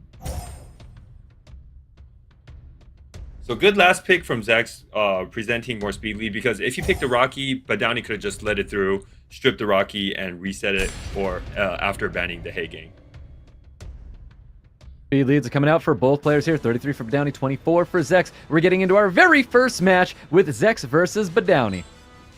Let's see if this Gianna is built on minus wind. Ooh, because you know for a fact that's exactly where all the attention is going to be going into. And we're going to see this Gianna is going to be cutting in right here. We've got a bomb that can be planted onto this Ethna. Decided to plant that bomb on the Gapsu. Looking for an AoE stun. Receives that AoE stun. We have a lot of attack bar reduction. We know when we don't have immunity, Oliver does what he wants. Did the Ethna miss 2 crits on the Fire Monkey King? Stoic. I think that's what happened because the Ethna did not go after that. Wow. Yeah, that's very unfortunate for Zex having the Ethna miss 2 crits on Fire Monkey King. Yeah, massively unfortunate indeed. Looking for a stun to stop this Oliver because we do know Oliver is going to be the unit that kind of does whatever he wants in this draft right now. So you can see Zex is trying to do what he can to stop this Oliver. It's probably going to be a unit that's going to get a lot of his focus right now. And of course, Gapsu seems to be a unit that BADOWNEY is trying to deal with. Yeah, Zex is not out of it at all because he has the Masha with the fast link. But there's not too much healing coming from BADOWNEY's side for the Gapsu to take many turns.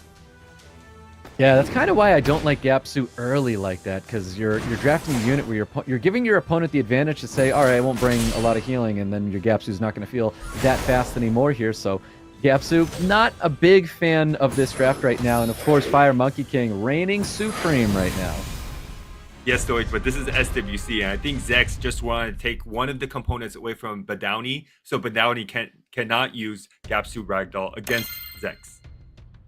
That's very, very truthful indeed. So here we go, guys. We're getting into round number 2 already. Those pre-bans from last time, there's that CR, there's that Ragdoll. They're able to draft these units. New pre-bans are going to be locked in shortly.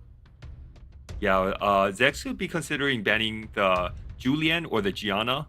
And as for BADOWNEY, there's just a lot of units that he could ban, starting from Seimei or Volantis. He bans the Zabala. Yes, that's a good ban because Zex has a really fast set on the Zabala. Very funny to see the Gapsu in the pre-ban as well. Doesn't want to see Gapsu get drafted with a Ragdoll as well. So first pick coming out from Zex, going to prioritize one of these units. Could be the Cigar, could be a Speed Lead. Let's see what happens here with Zex. Looks like Zex doesn't want to play with Gapsu and Ragdoll the whole time, so he's just deciding to take away those components from BADOWNEY. Oliver's going to be the first pick, locking in a 33 speed lead for Zex. We get a 24 speed lead from BADOWNEY, and he is going to take some prio with the Cigar here. It's been very consistent for a lot of players today. Let's see, Zex going to be pairing up with that 33 speed lead, Oliver. Yeah, you know that Zex has Ethna, but that's not going to pick Ethna anymore if he slams down the Sierra. He's going to go with the Zima first pick, second pick. Interesting. Yeah, very interesting indeed that he's going to be taking that Zima there. You know, it's going to pair up really well with having these other speed leads in his draft. BADOWNEY hovering over a Juno, locks in Juno Ragdoll. And this is when BADOWNEY plays the best, when he could go second turn, picks the counter units like Juno and Ragdoll when you pick the Zima too early. Wow, Zex is going to be showcasing this Doc Robo, you know, and Sean. No way are we going to be locking in a Sean as well. Sean is going to get locked in with that Doc Robo. Yeah, Sean is actually not bad of counter into Ragdoll because Sean doesn't crit other than his second skill. But let's just see who BADOWNEY is going to pick last to wrap up his draft against this first turn volatility that Zex is providing. Yeah, Zex is definitely saying he wants that turn 1 for sure. Let's see what happens with BADOWNEY's last pick here. Feeling another bruiser to be drafted by him. And it could be a lot of things here. And it is going to be that Julian. Julian's going to come right back into the draft as one of those difficult units to have to navigate around. Yeah, if you play RTA, you'll know it's really hard to play around Juno, Julian. Let's see how Zex deals with Juno, Julian. Well, he's going to be banning out that Ragdoll, so he doesn't have to worry about this unit right here. And we've got Zima taking a ban as well. So let's see what happens, guys. We get into round number 2 with Zex and a BADOWNEY. We've got AoE strips coming from both players here, the Doc Robo and the Moa. The Ryu did not mess up any attack bar on Zex's side. The Water Ryu did not really work more. No, not at all. And we're free to use the third skill, stunning up everybody on the side of a BADOWNEY, and then we're boosting up our team. You know, we're looking pretty solid right now for Zex because Cigar's looking very, very low right now. He is going to go with the skill 3, and he's hoping to be dropping this Cigar, not allowing it to heal up here.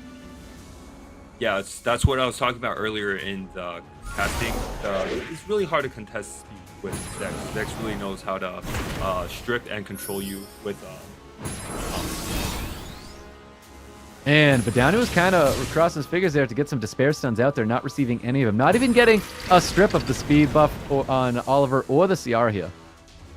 Yeah, not even the Ryu messed up the attack bar on Zex's side. He was really, BADOWNEY is really hoping that either the Ryu or the Ragdoll, which got banned, would cut and disrupt Zex's side. Now there's that second skill there. He's boosting attack bars once again. It's just so much damage coming into the picture right now. He's got all that reset that can happen. It's just looking so good right now for Zex. Looking very, very strong as we get into this round of number 2 here. Zex and BADOWNEY. And we're looking at a big victory here. So well done, Zex, in round number 2. Yup, good drafting by Zex. Double strip and control with really great damage as backup.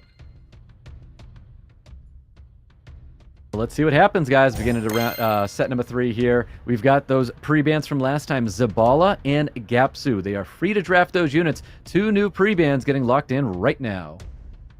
It seems like Zex is just gonna not want to play with, choose to not want to play against Gapsu Ragdoll. And as for BADOWNEY, he could actually consider banning the Shan or maybe a Kiara. Choose to ban the Speed Lead. And now Zex is gonna have to deal with Gapsu Ragdoll if BADOWNEY chooses to pick Gapsu Ragdoll. Exactly. I'm curious if we're going to see that early Gapsu once again, because I kind of feel like maybe waiting a little bit before busting out the Gapsu, but who knows? They could be doing whatever they want right now, but we have Ciara, Oliver, both speed leads in the pre-ban right now, so BADOWNEY's going to be taking a Chandra, showcasing a 24 speed lead for his draft. Zex is going to be responding to that, potentially taking his own speed lead as well, but it looks like Heigang's going to catch a little bit of priority for him.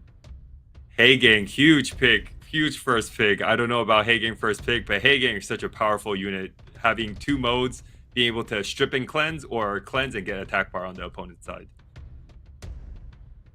He was going to take that with. He's really utilizing all of his time right now. It's going to be Heigang Masha coming out for Zex. BADOWNEY, let's see if he chooses to use up as much time as his opponent did in this this draft. Yeah, but now BADOWNEY gets to play with his Gapsu Ragdoll and maybe a Cigar. If that's what he is going to be locking in here, I think that would be totally fine to take a Cigar right now. Pairing up with the Gap Suit, not too bad. We're not showcasing any sustain right now on the other side of the field, but you know what? He goes Gap Suit Ragdoll, slams it down. Yeah, of course. Let's see if Zex is going to go with aggression or pick more healing, but the healing will feed the Gapsu. Whoa, the healing will feed the Gapsu a lot of attack bar. I don't know about that, picking a Seimei into Gapsu. If there's one thing I learned is you don't pick a Seimei into a Gapsu. And you have taught me that many times, Thompson. Kiara is going to also wrap the draft right there for Zex. Yeah, I thought BADOWNEY could have banned the Kiara as well, but then pre-banned the Kiara, but then he let the Kiara do through thinking about banning the Sierra instead. Sierra seems like a pretty big threat for BADOWNEY's draft as well. There's that Saga, there's that Julien being drafted by BADOWNEY. We've got a Wind Robo potentially getting locked in by Zex, and it is going to get locked in. We've got bans coming out right here. Seems like he could just ban the Wind Robo and try to reset the Kiara. The Kiara is certainly grabbing a lot of attention right now. Yeah, I couldn't agree more. I do think that is something that BADOWNEY has to worry about. It is another speed, or it is the speed lead for Zex right now, where only Chandra is showcasing the only speed lead on the other side of the field. So it looks like Julian's going to catch that ban, and that Kiara will catch that ban. We've got a 24 speed lead coming out for BADOWNEY and a defense lead coming out for Zex. Let's see what happens, guys, because we're going into round 3. Both players with point on the board. Yeah, this is why Zex didn't want to deal with Gapsu Ragdoll. Here That's comes a big really fast skill Gapsu. to getting a full, not a full team strip. Chandra does have community up still, looking for a slow and just trying to boost up his team so no slow gets applied to the Wind Robo, and looking at a reset to try and stop that defense break, but we're going to get a resist there on the Masha. That Ragdoll is going to follow up, and that's going to be a dead Robo. Ooh, big damage. 18k does survive a little bit longer. Let's see if Zex can keep that unit alive. But you know, if that Ragdoll didn't kill the Robo, you know that Ragdoll is built very tanky, probably on some HP, crit damage HP set. It's also kind of scary. It definitely is. Let's see what happens with this Gapsu, though. Is the Gapsu going to go for the kill here, and that's going to come back with the soul protection. It does come back a little bit healthier where it was before. He can shake the glancing if you choose to go for skill 2, hug something, and then able to potentially stun a unit. Is going to get that stun on the Wind Robo. More damage probably coming in Ragdoll's direction. No, we're opting to go for the Gapsu instead. Huge glance from the Wind Robo. Couldn't finish the Wind Robo off. Now the Cigar moving, but at least he got the Provoke. The Provoke's just going to feed heals into the Wind Robo. I don't know if this is a Despair Seimei or not. I'm curious how this Seimei is ruined. You know, we have seen them on Violent, so we'll see as this match progresses on. We have Fast Link available, lands that defense break, puts it in Torrent range. We do have a glance sitting on top of our Ragdoll. See, I told you, that Ragdoll is built really tanky. Took a whole Fast Link from Masha. It did. It handled it really, really well there, but Ragdoll is going to be dropping out. We've got big skill, too, going out, landing that strip. No branding is going to get applied to this Masha, but Masha, oh my god, Masha is going to get Despair stunned up by this Chandra. We've got the reset coming out. Doesn't want to see that second skill from the Seimei, and it's just going to be more damage coming in Masha's direction. He wants to dismount this unit as quick as possible. Yeah, huge heals on Masha. That means huge bar for Gapsu. Exactly. All that sustain on that field that Seimei keeps giving them team is just plenty of attack bar that Gapsu keeps seeing. You can see that passive procking. Attack bar going over and over for it. Over and over. That's a nerf Gapsu as well, Stoic.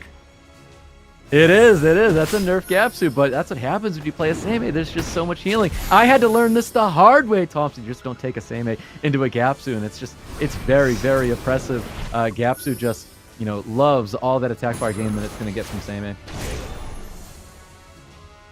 Big stuns coming out from Heigang with that glancing, but Chandra not really caring about the glancing. Right now, he's just trying to not land debuffs on the Masha, trying to finish the Masha off as soon as possible. Looking for a stun with that third skill from the Wind Robo. Wind Robo is going to land it across the board here. No additional turns going to come out for BADOWNEY. We've got a big skill too coming from Masha. Only puts it around 50%. Gets the additional turns. A little bit more damage here. He needs to figure out how to drop this Gapsu because it's definitely a unit that Zex needs to win. Yeah, BADOWNEY's almost there. Unfortunately, he has no armor break to follow up after Masha. I will say this feels like a Despair Seimei. Instead of investing more damage into the Gapsu, would opt to go for the Cigar. I think he was hoping for a Despair stun onto the Cigar, is how that felt to me. But this is going to be a stunned up Seimei. This is going to be more sustain for Zex. But more sustain for Zex is going to be more attack bar for that Gapsu. Yes, more attack bar for Gapsu is right. That's Seimei is going to heal back to full health, but let's keep an eye on Gapsu's attack bar. It just keeps going up. It's going up so fast. He's going to see that hug come out for the Cigar. He wants to make sure he's protecting that unit. Nice little stun goes out there on top of the Seimei. See if he can land branding this time. And again, the branding just means more sustain for the Seimei, but it is more damage on a unit that he is trying to get rid of. And you know what? The writing was on the wall now, and BADOWNEY getting a round 3 victory here. I actually thought he might have a little window resurrecting the Masha and fast linking a unit. But he had to wait really late into the game. I didn't think he had to quit out so soon for Zex. And I think that's another reason why I believe the Seimei was built on Despair, because if it was built on Violent, I feel like you stay on that match and you're really hoping for the skill 2 procs to get more of those revives out there, and you have that kind of avenue. But I do think it was built on Despair. I know a lot of people will run a Despair Seimei, me as well. Yes, it could be on Despair, but still, he could have waited till there's resistance checks, so you never know. I think he might have quit out just a bit early, but that's fine.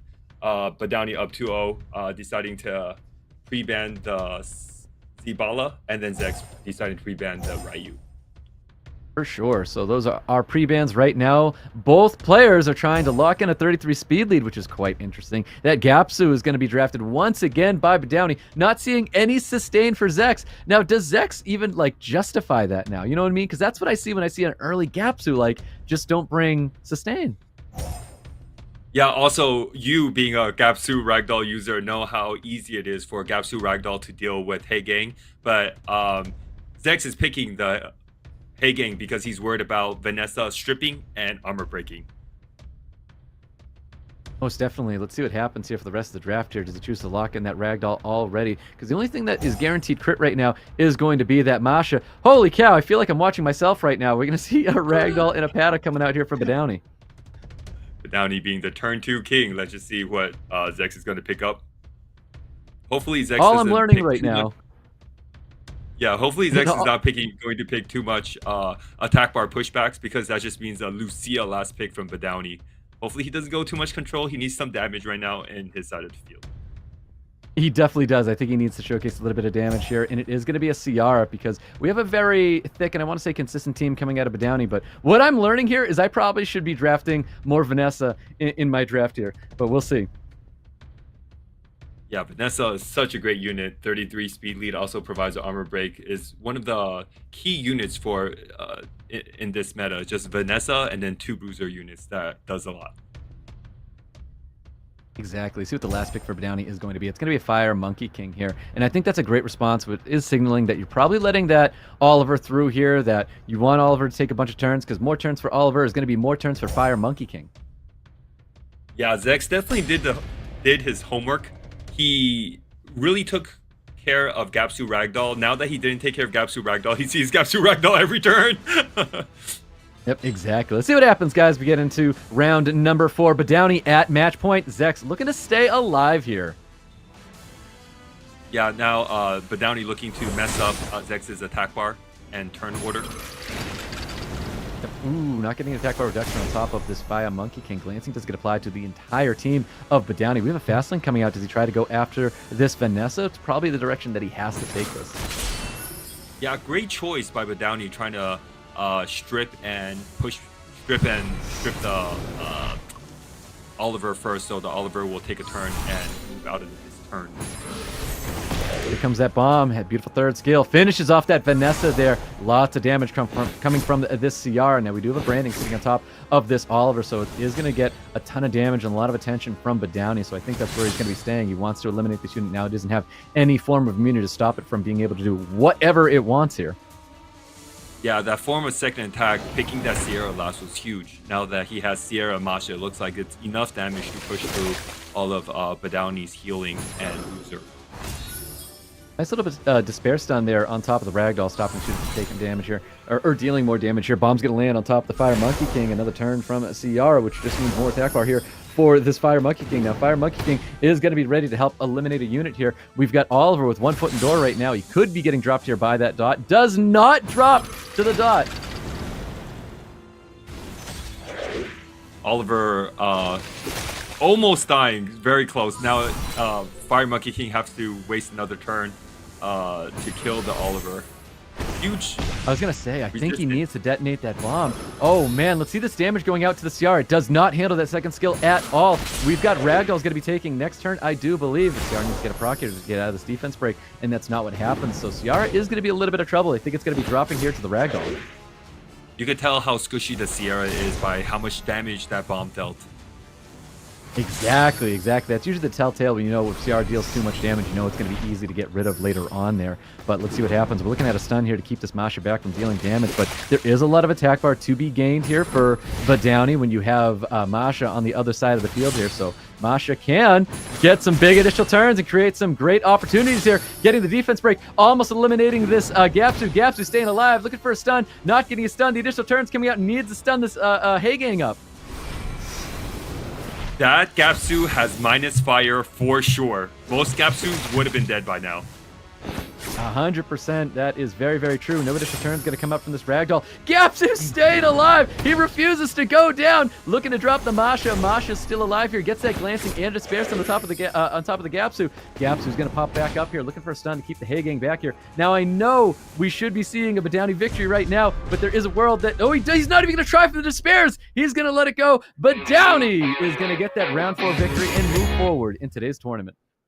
Man, he better be treating that Gapsu to dinner after this, because that thing did so great, man. Badowny with an excellent showing. Stoic, I heard you say it in the game, but you got to be feeling some kinship with his drafts right now, because that literally looked like your RTA pick ban phase. I know there's a lot of units that I like to draft there. I'm probably not playing enough Vanessa, and I feel like this is moments like this where it's like, damn it, play more Vanessa Stoic, and maybe that's what I have to do here. Absolutely. And Thompson, you called out that it's got to have some of that minus fire, and man, it just withstood the onslaught. If it's anything you want to take away from that match, Stoic, is minus fire artifacts on Gapsu. Wow, that won Badowney the game. Great job by Badowney. Also, he might have just put minus fire artifacts on Gapsu, doing his homework, knowing that Zex likes picking Masha as a form of damage dealer. That could be the case. It absolutely would be. Now, so we've got the benefit of looking back on those games in hindsight, and it seemed like Zex's comp was kind of, it was susceptible to all the attack bar gain from the Gapsu and the Ragdoll. Stoic, do you think that Masha was like the right way to go, or do you think there was potentially a different damage dealer that he could have gone with? No, I think Masha's great. That's an amazing unit to really put in the damage and put in the work there. Fast Link is such an incredible skill. I'm kind of, in the same boat with Thompson with just like same A, bringing back the Masha to help bring back more damage, using those Fast Links, creating those kind of like opportunities to deal a lot of damage, creating defense breaks. I'm looking back at the end of that match. I kind of wanted to see Zex hold off a little bit longer because like Despair is a thing. We could have had Hagang potentially get some attack bar pushback Despair stuns to really keep the match alive there, even landing glancing on Ragdoll to stop him from dealing even more damage. Yeah, I agree. Go ahead, damage Thompson. dealer in the meta, which is Masha and Sierra. So he did pick really good damage dealers, but it just wasn't able to push through because Badowney knew about Masha and has some minus fire artifacts on the Gapsu for sure. Incredibly well prepared. Chat, I'm happy to report we got the first coupon code for you right at the bottom of the screen. Again, if you're on Android devices, you can just type that in within the coupon code redemption banner under the events page. And if you're on iOS, our wonderful mods are back in chat with us for day 2, and they've got the iOS links there. All you got to do, interact with that link, and the items will appear in your inbox. It's going to be awesome. So, Stoic, we just finished out the quarterfinals, man. We're heading into the semis next. We're heading into the semis. I am super excited to head into the semis. It's going to be awesome. Guys, stick with us. We'll be right back after a quick break. From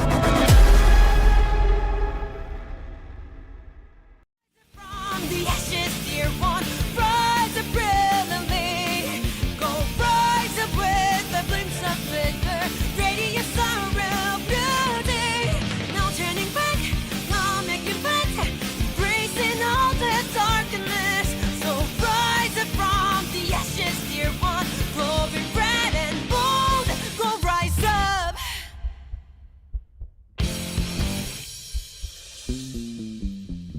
At times you get dragged onto the pit again and again. Well, just catch your breath this time, go rise up. So rise up from the ashes, dear one, rise up brilliantly. Go rise up with the flames of vigor, radiance of real beauty. No turning back, go make it back, embracing all the darkness. So rise up from the ashes, dear one, glowing bright and bold. Go rise up.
overdue.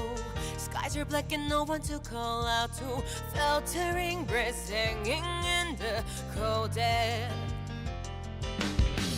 100 years of glory and sadness too. Nothing could compare to all you've been through. In this long despair, tears are falling, falling. Rivers calling, eyes are shut tight, can no longer fight. But don't you forget to keep your head up high. In this ritual of rebirth, the kingdom shines bright. So rise up from the ashes, dear one. Rise up brilliantly. Go rise up with the flames of vigor. Radiance of real beauty. No turning back, no making back. Bracing all the darkness. So rise up from the ashes, dear one. Glowing red and bold. Go rise up.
Hello again, everyone, and welcome back to day 2 of the Americas prelims for SWC 2024. My name is Evan, and I'm still here with Thompson and Stoic. Thompson, introduce us to our 4th caster there.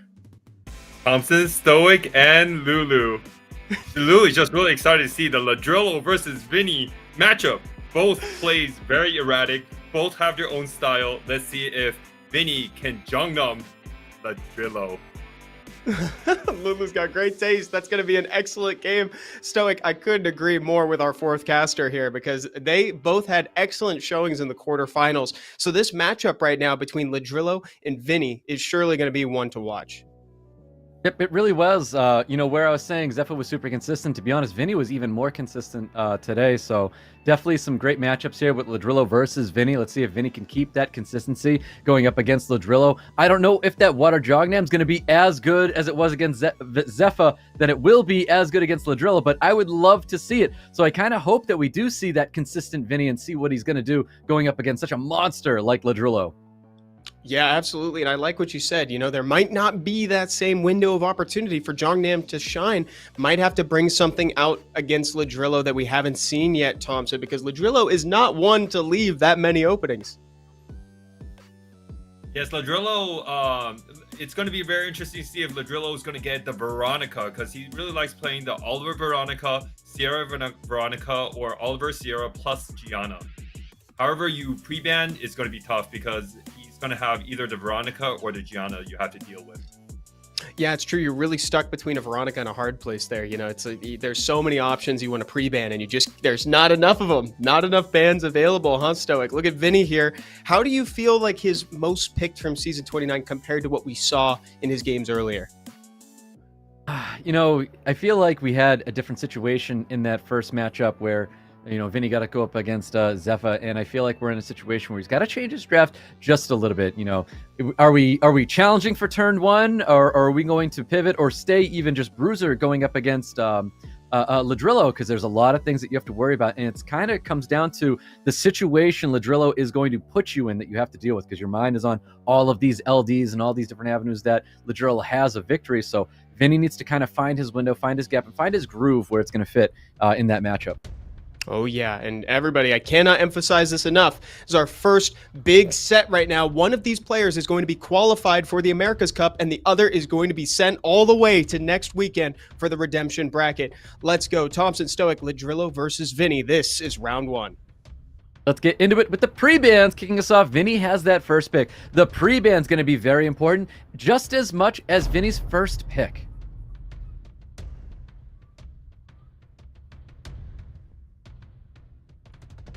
Yeah, while everyone's playing Chandra, Bella, Cigar, you have Vinny here playing with Oliver, Sekhmet, Jongnam. That's his main three. Let's just see if Vinny's going to decide to take the Oliver away from LADRILLO. He decides to take the Sierra, leaving LADRILLO, Oliver, and Veronica or Gianna. Oof. So there you have it. So the Ciara is going to get taken there. I think that's a really good take for Vinny, and that's brutal when LADRILLO starts to dig in Vinny's box there, where, you know, LADRILLO has just such great depth. He's going to take that Oliver. He's got that Zabala being drafted. Vinny showcasing that he does want to challenge for some turn one play. I feel like that's what that says when you're taking a Sekhmet. So I think he's going to feel it out in that first match and see where the speeds are going to be laying down here, because Sekhmet, very fast. You want this unit to go first. Yes, deciding to go with the Bella. Now LADRILLO is going to either pick the Veronica or the Gianna along with another speed lead, or if he wants to, he could pick another bruiser to wrap it up. He chose to stick with Han and Veronica with Wounsa follow-up, so we got to watch out for that if you are Vinny. Definitely have to be careful if that Wunsa does get follow up here, because we know that unit to be very, very fast, and I think Vinny really wants a Sekhmet to be taking turn one, and that is a unit that can stop that. So let's see what Vinny's going to be doing here, see if there is going to be a pivot, knowing that he might be in a little bit of trouble when there's a 33 speed lead, a 30 stack speed lead coming out here. Very fast units in the form of Zabala, Veronica, and a potential last pick that could be even faster than all those units, and I do think we get that pivot. We get that bruiser style, we get that reactive play where it's a triple revenge Verd and a Juno. Yeah, Vinny kind of foresee the Wounsa coming just like how we foresee it, so Vinny chose with the Juno and Vertihil. Now, LADRILLO can't run the Wounsa, but have to run a Gianna. Now, LADRILLO's right in his bag. He got Gianna and Veronica in his draft, along with Zabala as a boost. Like, imagine that you're in a situation where you're like, dang, can't take my Wunsa, better just go with my Gianna. That's an excellent pivot, and, you know, it's really great when someone has that ability to do that. But the bans are going to get locked in here. Gianna's going to catch that ban. Juno's going to catch that ban. No one wants to see an Oracle in this match, minus CR, of course. Yeah, Juno will be able to solo LADRILLO's full team, so Juno is definitely a force ban. And now let's see how he's going to deal with the triple revenge Verd on turn one. Yep, let's see what happens, guys. We're getting into our very first match with LADRILLO and Vinny. Zabala is kicking us off, boosting up our Veronica to make sure we're getting a first turn full reset strip here. Will double revenge Verd. Oh my god. The tech. Will double revenge Verd, and it revenged that time as well, so it is boosting up our team. I know we don't have any skills up right now because that Veronica was consistent on all those units there. Now, this Han, I think this Han might get dropped out. No, Han's going to hold on. We're going to see a third skill going off here. Where's that attention going into? Huge resist from the Han, and Han deciding to eliminate one of the damage dealers from Vinny's side that Oliver cannot control. Yeah, Oliver definitely can't. We're going to see a stun trying to get that stun out there onto the Sekhmet instead of finishing off this Bella here. So now we've got all skills available with this Oliver. Oliver getting the full attack bar reduction and reset there on the CR. Second skill is going to be available. We could be pushing back this Sekhmet, or we could be trying to just potentially kill and push back this Bella. Great sequencing by LADRILLO. Also, crazy violent proc because I was sure the Bella was going to lap the Han. Well, there's that first skill dealing just enough damage there to drop that unit. Bella is going to be dropping a little bit of sustain. Probably is what kept that Han alive from this Zabala. Yes. Oh, unfortunately, the Veronica only landed one continuous damage. Now, Veronica's second skill doesn't scale by speed anymore, but scale by attack. But it got attack broken. That it did, and everything is glance as well due to the Curse of the Beautiful coming from Sekhmet. So now we don't have any bombs available, no additional turns coming up from that CR. Looking at more attack breaks to try to slow that damage from LADRILLO, but VINNY with a very good response right now because everybody's staying alive and you have that little bit of sustain, but the heal blocks coming in super clutch here for VINNY. Now is the battle of the violent procs. LADRILLO has 1 violent unit in Oliver, and VINNY has 1 violent unit in Sierra. Let's just see who's going to violent proc. Looks like VINNY got the first violent proc. Just see if the Sierra will violent proc. Huge proc if it does. And no procs going to be coming out for that CR, but we do get that reset out onto the Zavala, but the Zavala still has sustain on first skill, so Zabala's looking a little healthy right now. Glancing still sitting on top of this Veronica. No additional turns going to be rocking here because there's no more violent units on this field, so the bomb's going to be coming out here. Lands on the Zavala, so Ciara could be taking a life here and almost kills, but I think this should be it here for the Zavala. Hey, that segment's a good segment. It's 2 for 2 for strips. My God. It is, most definitely. So there's that bomb once again coming out on Veronica. We're going to have a VINNY getting a first round victory over LADRILLO. Yeah, in that round, you get to see LADRILLO playing really comfortably in what he usually picks in ladder, and VINNY doing his homework and knowing how to counter what he usually picks in ladder. So good job from VINNY's side, finding out how to counter the whole Veronica, Oliver, and Gianna combo. Definitely, so well done. I give so much credit to VINNY for holding on to that match because LADRILLO had a great start in that match indeed. So VINNY doing phenomenally here. Those pre-bans from last time, Ethna and the Berghild, they are available as you get into round number 2. New pre-bans gonna get locked in right here. VINNY needs to stay consistent. Yeah, I have a question, Stoic. How many Swift sets does LADRILLO have? He has a really fast set on Berghild. We know that already. Now he has a really fast set on Zibala. How fast is LADRILLO? I bet he's extremely fast because, like we said, we've seen him in the Legend tournaments, and he's outspeeding people the likes of Diligent, the likes of Killian Bao, and even Taz as well. Like LADRILLO has quite the resume when it comes to people he's beaten, but in the past here. So let's see what happens. I think LADRILLO is going to be taking that Oliver. I think he likes these 33 speed leads to have under his belt, and it is that Oliver is going to get locked down by LADRILLO. You're a genius. Yeah, now that he took the Oliver, I think VINNY should actually try to pick the 33 lead in Vanessa over the Sierra, but let's just see how VINNY picks. Sierra is not a bad pick too. Also, Chandra's not a bad pick too. Ooh, Water Twin Angels being showcased by VINNY. He locks that in alongside the Cigar, so we do like these combinations here. We have a 24 speed lead, but there is a 33 on the other side of the field. LADRILLO, excuse me. LADRILLO looking pretty comfortable right now. He's got the Berghild and he's got the Veronica. These are very powerful units in his control. Yeah, LADRILLO knows exactly what to pick into the Swift, Ramel, and Jediah. He picks his own 2 Swift units to counter the Ramel and Jediah. So now LADRILLO seems to be winning in the draft right now as we're going. Yeah, very powerful LD Nat 5s, and there's even more of them to come out in the rest of his draft here. But it looks like Masha and Bella are going to be showcased by VINNY. There's 2 pretty good damage dealers here, and let's see what happens with these last 2 picks from LADRILLO. Could be a lot of things, could be a little bit more damage showcasing in his draft there, and it's going to be Ciara, and it is going to be a Sonya. Let's see if he chooses to lock in that Sonya. Yeah, that Vanessa came in last because he sees the Sonya. If he picks a Vanessa might be the force ban, but that just means LADRILLO is going to have a lot of gas going into VINNY because he has 2 Swift units to outspeed the Water Twin Angel. Yeah, I do think it is going to be a Vanessa ban. You don't want to let him have that 33 speed lead or that unit that you have to kind of invest time into, so you don't have to worry about the revives coming out there. That work really well. But also, Masha is going to be, Masha is going to be really annoying for LADRILLO. VINNY with these really strong bruiser picks. Masha being one of the best bruisers in the meta right now, and Sierra also being a good damage dealer. So let's just see how this is going to pan out. Oof, well, those are your bans right there. The Vanessa's going to catch that ban, and so is Veronica. So again, we are looking a lot of attention right now on Masha because Masha can be the unit to bring victory once again to VINNY. This is looking like a very interesting round 2. There is no day and age where Bella could take a hit from Sonya. So it's almost going to be a trade 1-for-1. The Sonya is going to take care of Bella, and the Masha is going to take care of the Sonya. Wouldn't you love to hear that this is Sonya tech right here out of this Bella? No way. High defense? No way. We'll find out. Let's go, guys. We're getting into it right here. Berghild with a big strip stun on to this Cigar. Cigar is 0% down right chance. now. A lot of damage, too.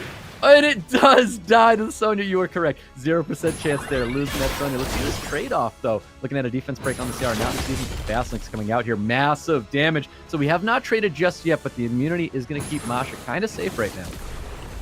Very good choice going with the Sierra snipe, because Sierra did not blow his skills yet, but Sonya did blow his skills. So Sonya won't be doing anything for 2 turns. I do like the choice that Vinny's making, going for the Sierra first. Does need to stun up the twins and does get that stun. So much damage going onto the Water Twin Angel, so they're looking very, very low.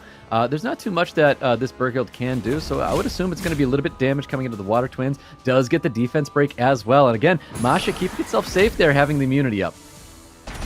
I have played against LADRILLO a few times in the ladder, and I know his Sierra is really tanky. If it's anyone's Sierra, they'll probably die from a fast link armor break from Vinny's Masha.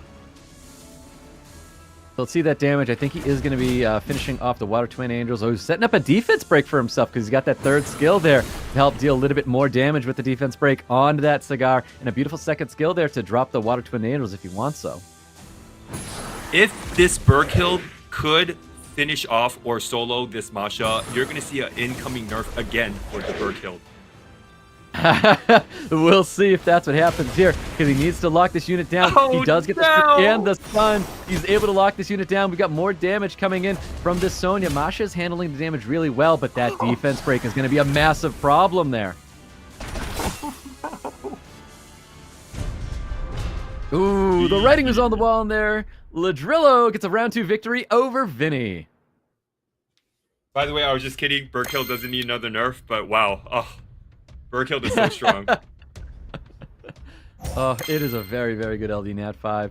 There's your pre-bans from last time, guys. Hagang and Gianna, they're going to be available as we get into round number 3. New pre-bans going to be locking in right here.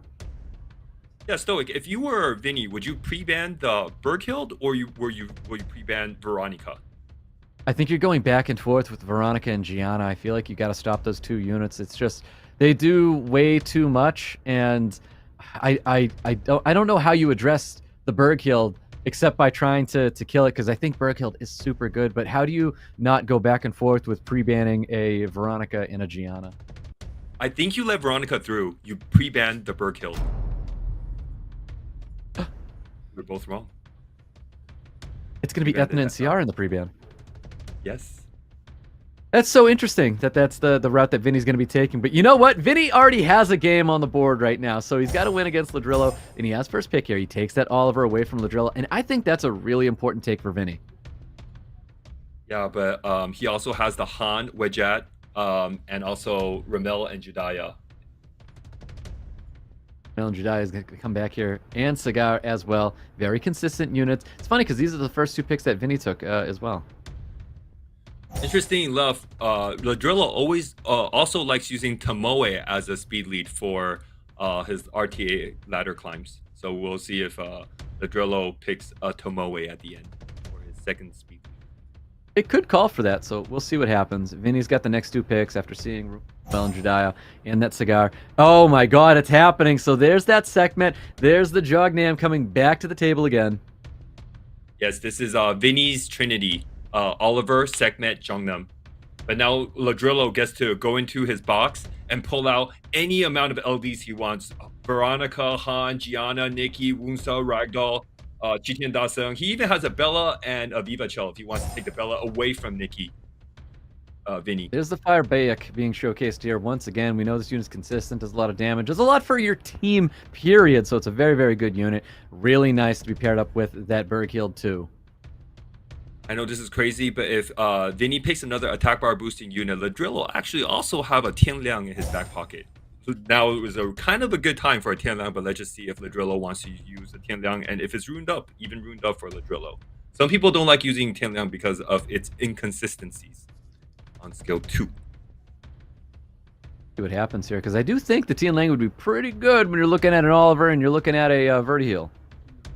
Yeah, but not if Dragon Dance doesn't work. And Chao seems more consistent. Oh, Chao is looking to smash some of these fire units here on this field, so I think Chao is very, very good. Are we looking at an Oliver ban?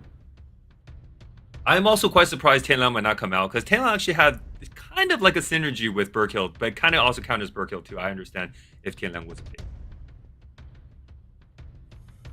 What those bans are going to be. It is going to be an Oliver, and it is going to be a Berghild ban. No LD Nat 5 is going to be in this match at all. So let's see what happens, guys, as we get into round number 3 with LADRILLO and VINNY. We've got speed leads, speed lead coming out here for LADRILLO, and probably just an HP lead here for VINNY. Round 1, Vertihill was the ban. Let's see if round 3, round 1, Vertihill was the MVP for VINNY. Let's see if Vertihill will be the MVP for VINNY again. Again, VINNY's Vertihill is double revenge will. So the Twin Angel will not be able to stun on first turn on the Vertihill. Oh, is there a world that he pryos this Vertihill and just sets up the defense break and tries to pop it now? I have no clue. Went for the triple revenge for this time. Oh, that's an interesting take. He's got 2 Vertihills ruined up. He had that will double revenge, and now this is very clearly triple revenge. Oh, wow. I understand that LADRILLO has a speed lead, but still not that easy to outspeed the opponent's fastest unit as in segment. So while LADRILLO is really fast, having the Twin Angel outspeed the segment, even with the speed lead. Yep, exactly that. You can see this Justice come out there and trying to do as much damage as possible to the segment. That was kind of rough that Sagai did not get the reset on the segment, but here comes that Curse of Beautiful, laying down a ton of defense breaks and glancing onto the side of the field. Beautiful additional turn coming from Fire Monkey King. Jongnam's not going to be able to do anything because it is provoked right now. No additional turns happening here. So we have the shield. He does not have shields in immunity. This segment is like Steph Curry. It's 3 for 3, hasn't missed. Oh my god. Armor break, glancing, most important debuffs on all of the unit. Now, Vertihill is just starting to take over the game, building incremental value as the turn goes on. Yeah, Chow is still definitely going to be a problem here, so no additional turns coming out of this Chow. In segment, looks like it's going to be dropping shortly, but not before it starts resetting some more units there, and the resets Steph do Curry! land. Holy, it's still super consistent. Yeah, this segment knows how to shoot 3-pointers. Let me tell you something. Wow, this is such a cool skill. Gets so big, looking for some big stuns. Does get the stuns there from the Jongnam. We've got Vertiheal trying to get as much tackle as possible, especially when there's 2 water units on the other side of the field here. I think this is one of LADRILLO's weaknesses. Like, hats off to LADRILLO, plays great, has a bunch of LDs, but he definitely let VINNY play in his back. Like, VINNY had his Holy Trinity out and had the Vertihill. This is like a perfect VINNY game, and he got to draft any unit he wanted to draft and had control of the whole game because VINNY is really good at playing Oliver, Sekhmet, Jongnam. Yep, he really did. Well done, VINNY, on a round 3 victory over LADRILLO. If I'm LADRILLO, I'll be thinking about probably trying to take out one of VINNY's Holy Trinity, the Oliver, the Sekhmet, or the Jongnam. Probably Oliver or Sekhmet will be good picks. Yep, there's your pre-bans from last time. They are available. There's the Ethna and Ciara free to draft as we get into round number 4 here. VINNY's at match point, taking down the legend champion LADRILLO. There's the Hey Gang, and there is the Gianna pre-ban.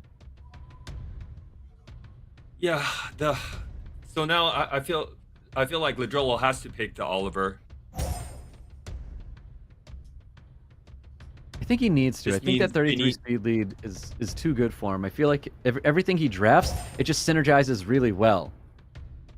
Yes, this means VINNY will probably be taking the Sierra away from LADRILLO. And this time he wants the 33 lead, which is what I was trying to say in game 2. There's that Vanessa. There is the Cigar coming out for VINNY. LADRILLO having a 33 speed lead already with 2 other picks. Yeah, he's going to pick Berkhild for sure.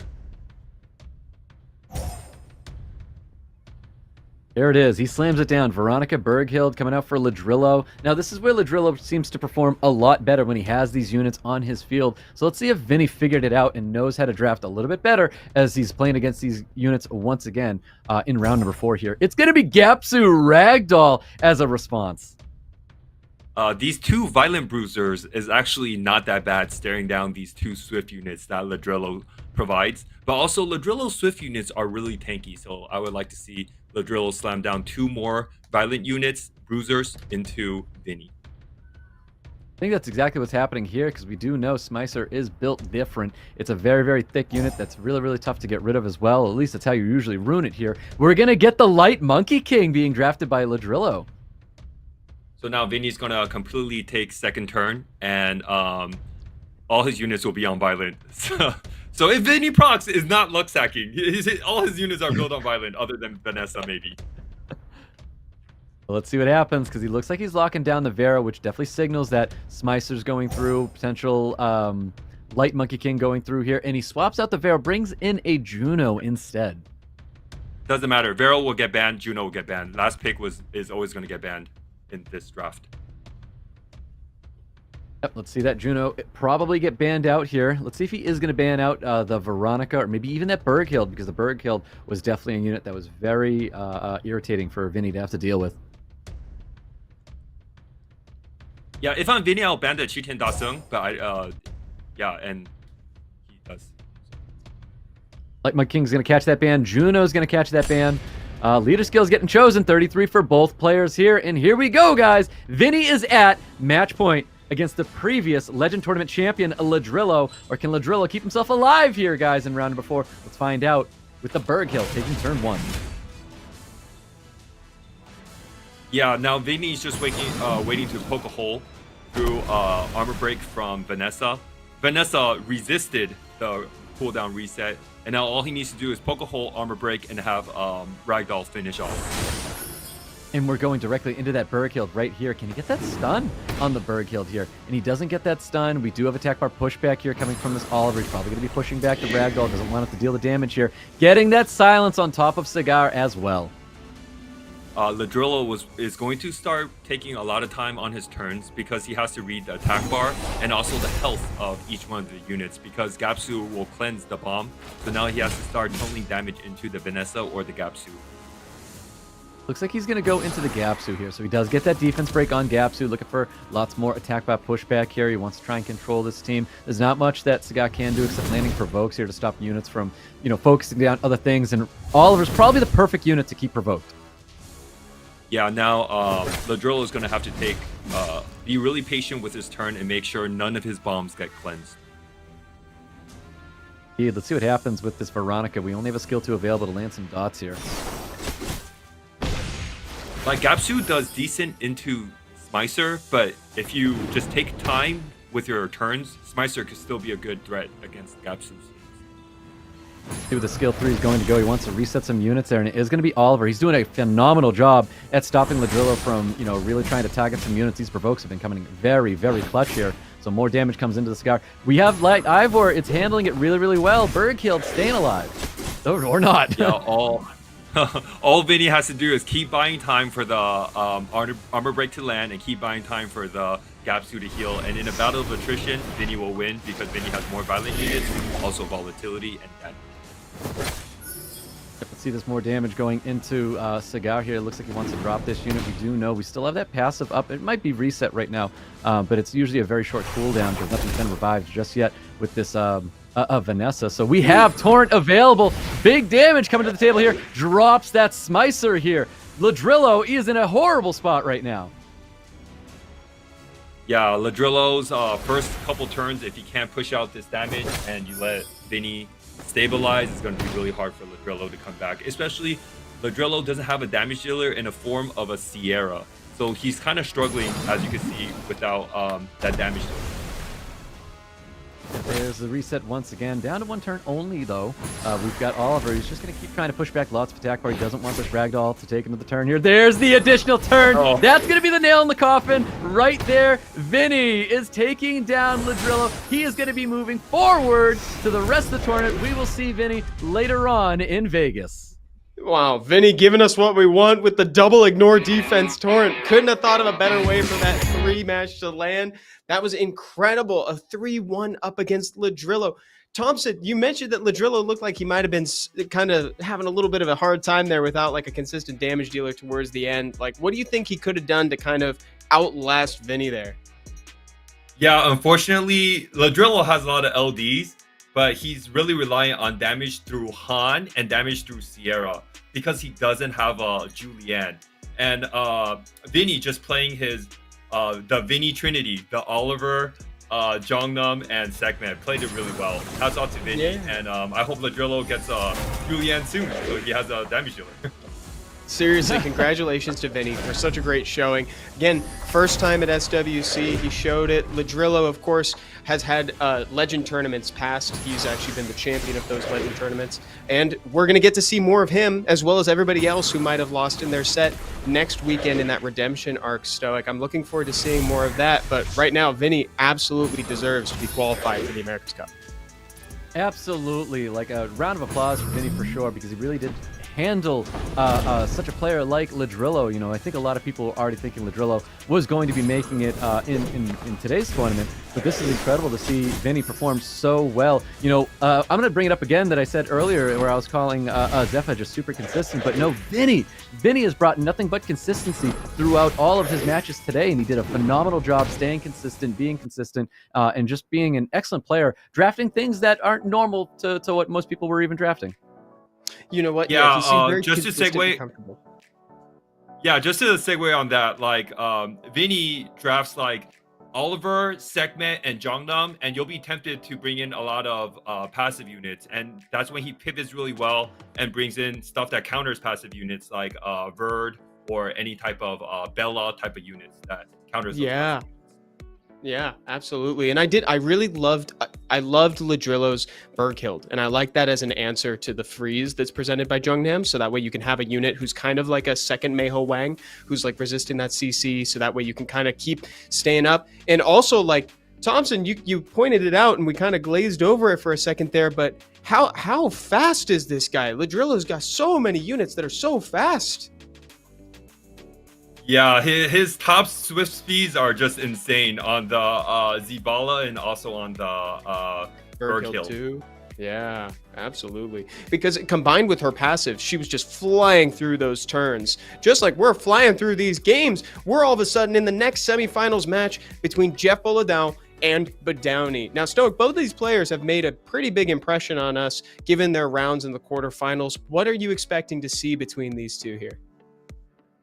I'm definitely expecting to see JEFFBOLADAO bring that same flavor that he's been bringing to the table here. You know, I've really liked his style of play that he's been doing. I know we've been seeing that Chandravella cigar still, but like it's consistent, you know, and it's a good trio that he's bringing here. But JEFFBOLADAO's responses to the draft and how well he's using that Eleanor is really, really good here. So do we see an Eleanor going into our next match right here? Because our person going up against him is a big fan of Ragdoll Gapsu, and Eleanor might not be the unit for that. Yeah, I don't know. Thompson, how are you feeling? Does that Eleanor stay in the draft, or does she need to get swapped out? Well, I'm hoping. I'm not saying I'm not hoping Jeff lose, but RAIGEKI took a bullet for BADOWNEY, and he tested it and tried. Now BADOWNEY gets to see how he's gonna deal with Eleanor, Haegang, and all these speed and the Holy Trinity, as in Chandra, Oliver, Cigar. Yeah, and it's a tough one to have to deal with. These are difficult units to navigate, so I'm excited to see how he handles it. Here we go, everybody. Our next semifinals game, the last qualified player will be decided in this match, and then we'll have our full redemption bracket filled out. JEFFBOLADAO versus BADOWNEY. This is round one. Guys, take it away.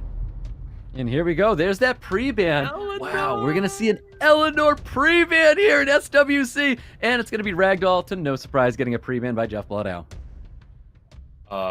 BADOWNEY is slapping his heart and pointing at RAIGEKI, saying, "Hey, I got you, bro. I know. I'll pre-ban to Eleanor." Oh, man. So there's that Oliver first pick there for BADOWNEY, and JEFFBOLADAO is going to be taking the Saga and Haegang as well. Yes, now BADOWNEY could reach into his bag and pick the Gianna, or he could just run his Gapsu Ragdoll and set up the Gapsu. Yes. Yep, so there's that Juno. There's that Gapsu again. It's so funny to just like keep forcing out the Gapsu, but hey, if it ain't broken, don't fix it, I guess. So Gapsu makes it into another draft here. JEFFBOLADAO looking to respond, and he's going to be hovering a Masha, which is phenomenal to help get rid of Junos. Actually, Juno and Gapsu is a lot better into Cigar and Haegang than Gianna is. It's just Gianna is such a strong unit. I'm also used to playing the ladder where people are trying to take the Gianna from the other person as well. So here is the Chow being showcased by Jeff Boladao. So we've got some pretty good damage, some great bruisers here for Jeff, and let's see what Badowny's going to do about the rest of his draft here. We've got Juno, we've got Gapsu. Well, what else are we going to be addressing this draft? So Jeff Boladao is not shy of playing bruiser style against Badowney. Now, Badowney is probably used to playing against a lot of these bruisers. Decides to pivot into more of control and armor break team into Jeff's bruiser. Ooh, so there's the Julian, and there's the Neftis. That's very, very dangerous. Neftis super consistent at landing defense breaks, and that's all Julian would love to see is defense breaks on the other side of the field, because defense breaks mean units could be dropping like flies here from Julian. Yeah, but Badowney did a really great job writing the story to protect the Neftis, because he has Oliver to push back the attack bar for Veramos, and also if you ban the Oliver, he has Julian to deal damage after the Neftis. So great draft by Badowney. This is a super interesting last pick here, the Helena. Helena is able to, provide defense breaks and cycle a bunch of times. You know what? Badowney doesn't even want to see it. I was like, this could work and may not work, but you know what? Badowney wants no part of it. So Helena's going to catch that ban. 33 speed lead coming up for Badowney. We have our very first match in the semifinals, looking to claim their spot here in Vegas. Badowney versus Jeff Boladao. Hey, Stoic, I have a question. Does Helena gain drain life or gains HP from hits? I believe that's only if you put it on a vampire set, which it can. Okay. Yeah, so a little bit of damage coming towards... Oh, sorry. Yeah, no, I was going to say that Gapsu might be able to counter Helena, but Helena got banned anyway, so... Oh, potentially. Yeah, that might have been the story right there. Let's see what the second skill is going to do, because there's some units here taking a lot of damage right now. Obviously, we're not going to see a light vampire drop just yet here, so more damage coming out. We have the nice slow landing on top of the Oliver. Yeah, unfortunately, the Julian didn't dismount the Masha. Now he has to put more hits into the Yeah, and that's really tough to invest more time into a unit that you thought you were going to be dismounting here. So there's the defense break, does land on top of the Oliver, but there's that dismount that Badowney was hoping for. And there's that additional turn ready to shut down Masha. So that is a really, really rough there for Jeff Boladao, but we have Oliver. It looks like we're almost trading units. We're not trading units anymore, so we're going to be soaking up a little bit of attack bar, and Gaps is going to be there to heal up that Oliver just a little bit more. That was the ideal proc from Badowney. It's skill 1 to deal just a little bit of damage to the Masha, and skill 2 to finish off the Masha. Yeah, and keeping that Oliver alive just a little bit longer, very, very helpful. So the Rogue's going to be landing out here. He wants to make sure Jeff can control this Oliver, and he's able to do that just a little bit. But Gapsu is going to be very problematic here for Jeff Boladao. Right now, Badowney's just trying to buy some time for his Julian to get some more skill 2s off. Gonna get some glancing. Any despair stuns? No despair stuns. The only thing glanced is the Gapsu right now. I'm sure Gapsu doesn't care too much about that, but there you have it. Badowney with a round 1 victory over Jeff Boladao. Yes, great drafting by Badowney. Also, he got some crucial procs, but his units were all a little bit slower and non-violent, so very understandable by Badowney. Good drafting overall. There's your pre-bans from last time. We have Ragdoll available to draft, and that horse is back in the pool. Yeah, Jeff Boladao might be signaling to ban the Julian, of course, and Badowney banning the Hagang, knowing that he has Gianna in his back pocket. Now he could pick Gianna at will. Who the first pick is going to be for Jeff Boladao? Does he choose to potentially take an Oliver away from his opponent there? But it is going to be Saga. So draft set Saga in a very quick Oliver Gianna from Badowney. Yeah, right in Badowney's bag, going with the Gianna and pre-banning the Hagang, really telegraphed by Badowney. There's that Vanessa being hovered right now by Jeff. We're going to see a Josephine as a response to this Gianna. Yes, now Badowney's actually trying to threat first turn with the double speed lead and also the Gianna. Oof, man, Gapsu's coming back for Badowney. That's so interesting to see such priority in trying to get this unit into most of your drafts here. So Gapsu comes right back into the draft for Badowney. Let's see what Jeff Boladao is going to do to wrap up his draft here, because it's Fire Monkey King and the Wind Pure Vanilla. Holy, are we looking at a Gapsu ban? Yeah, this is how Jeff Boladao drafts Bruiser so well. Interesting to note that Gapsu counters Eleanor pretty well with the AoE heal.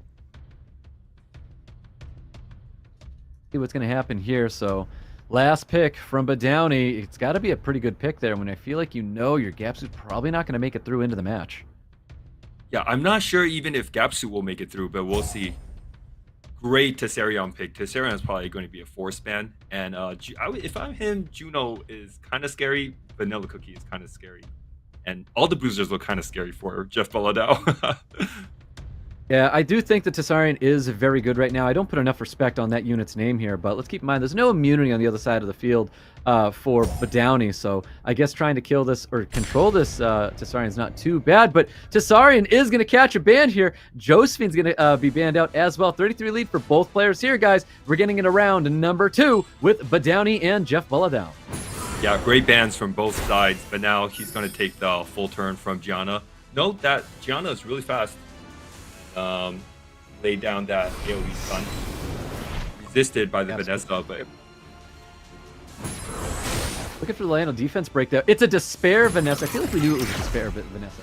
Yeah. I was trying to keep my mind on that, but the Despair does land and the defense break on top of that. Gianna, we've got a HUD coming out there potentially to protect his Gianna from taking any more damage from that defense break, and there you have it. Big third skills coming up, boosting up his team, getting the slows almost on everybody except that Wind Pure Vanilla. Yeah, now Badowney is going to have to be very careful with his turns and how he spreads out the damage, because one cleanse from the bomb on the lowest health unit is probably going to lose Badowney the game. So now Badowney have to figure out who he's going to attack and how he's going to attack.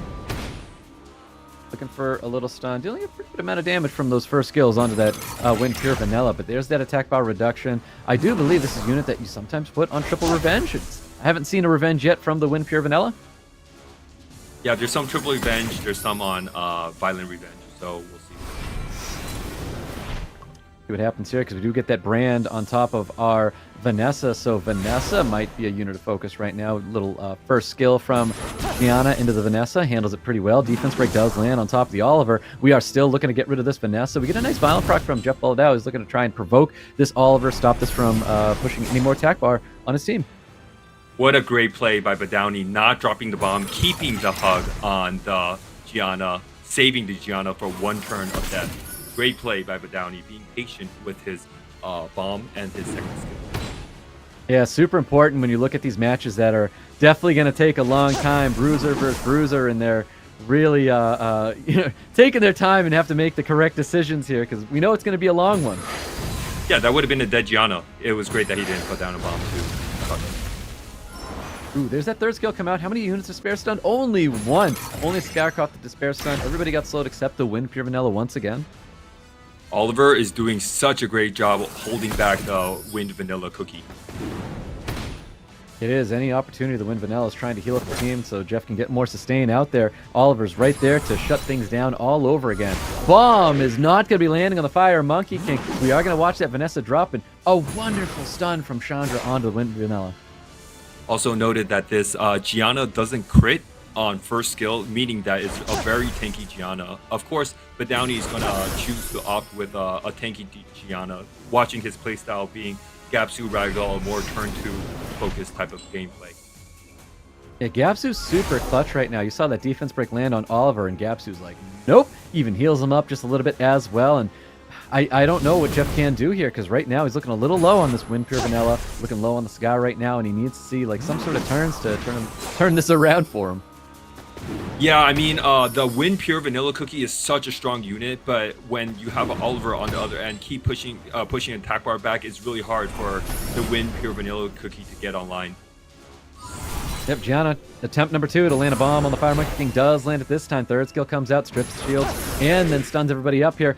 When a Fire Monkey King finally able to get rid of that Oliver, there's that hug coming back on Gianna, so we're going to see that third skill happening, looking to slow everybody down here. Still not able to get a slow on this Wind Pure Vanilla, but second skill is not going to matter too much, because that's enough damage for Badowney to get rid of that Wind Pure Vanilla finally.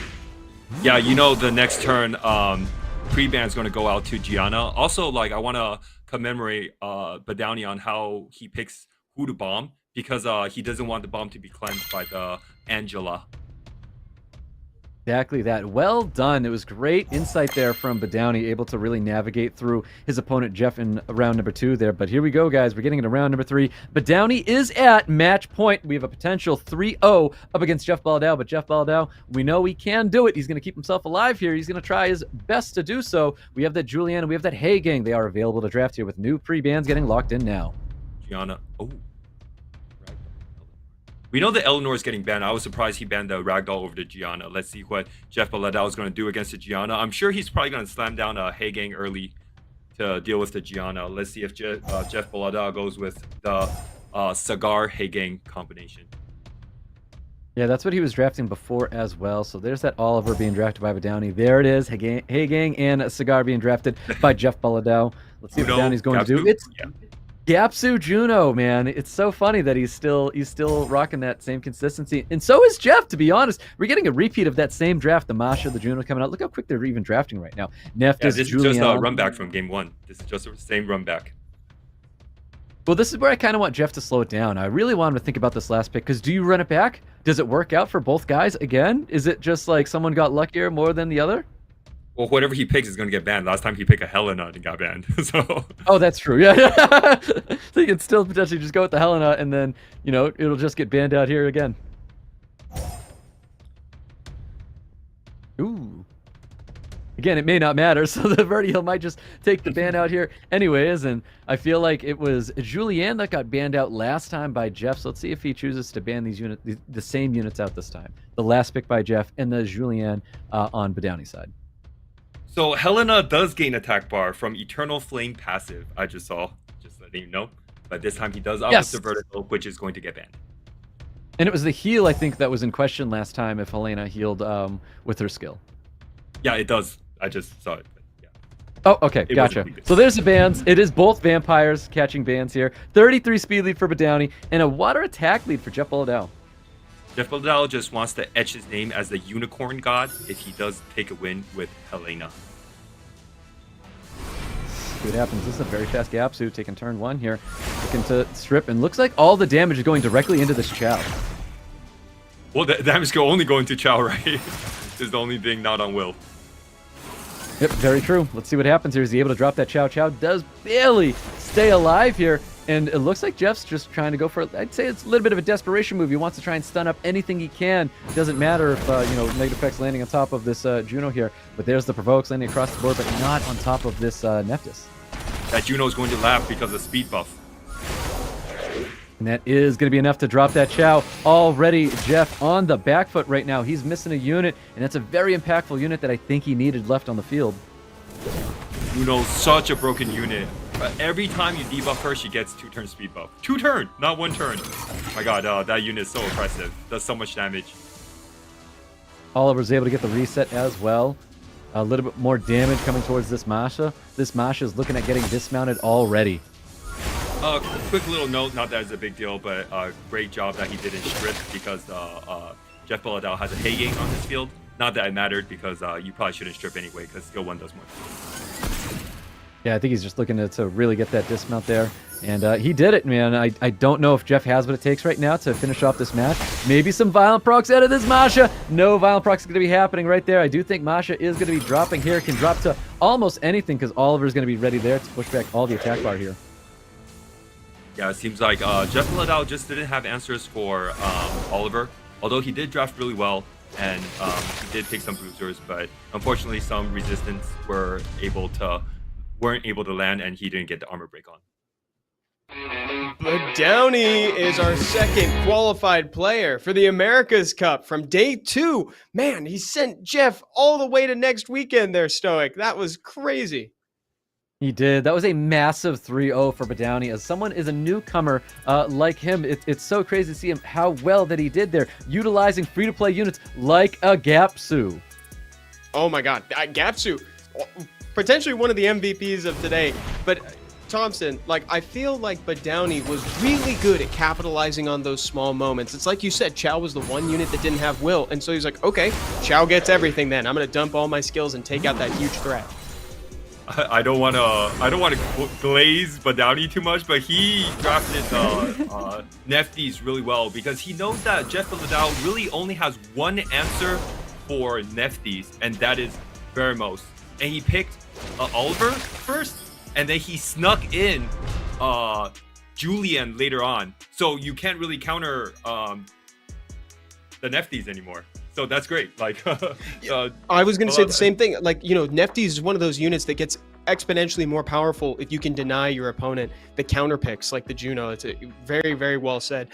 There we go, guys. That's the end of the journey from day 2 that we've been on ever since this tournament started, all the way back at 1 p.m. Pacific. Vinny and Badowney are our next qualified players for the America's Cup. We still have one more day of prelims, and that's the lower bracket, that redemption arc that we talk about. And it has now been fully populated. Stoic, we have a lot of huge games to look forward to here because all the players that folks might be fans of that happen to lose their sets are appearing down here. That's right. That is so exciting to see that Gabzex, Big V, ZEFA, Tuan with Panda like Stay Hive, Raigeki. That is wild to see who's going to be making it forward there because they have some massive names that are there in that round 2. You know, these are all people that could have potentially won out their brackets before as well. But you know what? They're there. They're going to be a troublesome player for them to have to go up against. Of course, and again, we're getting a sneak peek here. Vegas is the end of the line for the America's Cup. All these players are competing for a chance to get in on that bracket. We still have slots left for it. We already have 4 qualified players, and we're going to have even more after day 3 on September 7th. America's Cup proper is on October 12th, and all these players are competing for a chance to represent their region at the SWC World Finals. This is going to be an incredible one, so make sure to watch day 3, and while I'm telling you to do stuff, you should redeem this coupon code that's at the bottom of the screen. Make sure to redeem that. If you're on Android, all you got to do is jump into the events page and type it out as you see it. If you happen to be on iOS, though, our mods are still with us in the chat. Type it away, leaving those coupon codes in the form of links, and all you got to do is interact with those, and you'll be good. You'll have your engraved scroll as well as those SWC emblems. Thompson, this has been a heck of a show, man. Have you had fun? I had so much fun, and next week is going to be so crazy. I just have 4 words to say: Big V, Ladrillo, Raigeki, Tuan. Do your homework. Oh my God. Do the homework. It's going to be great. Stoic, I can't wait to see you here next weekend, man. Yep, same. Always looking forward to it. These tournaments are always a great time to cast. It's always great for you guys to watch and, you know, ultimately learn. These are a lot of fun. I'll stay tuned, guys, because I can't wait to see you guys for next weekend. Thank you, everybody. Have a great day. See you next weekend.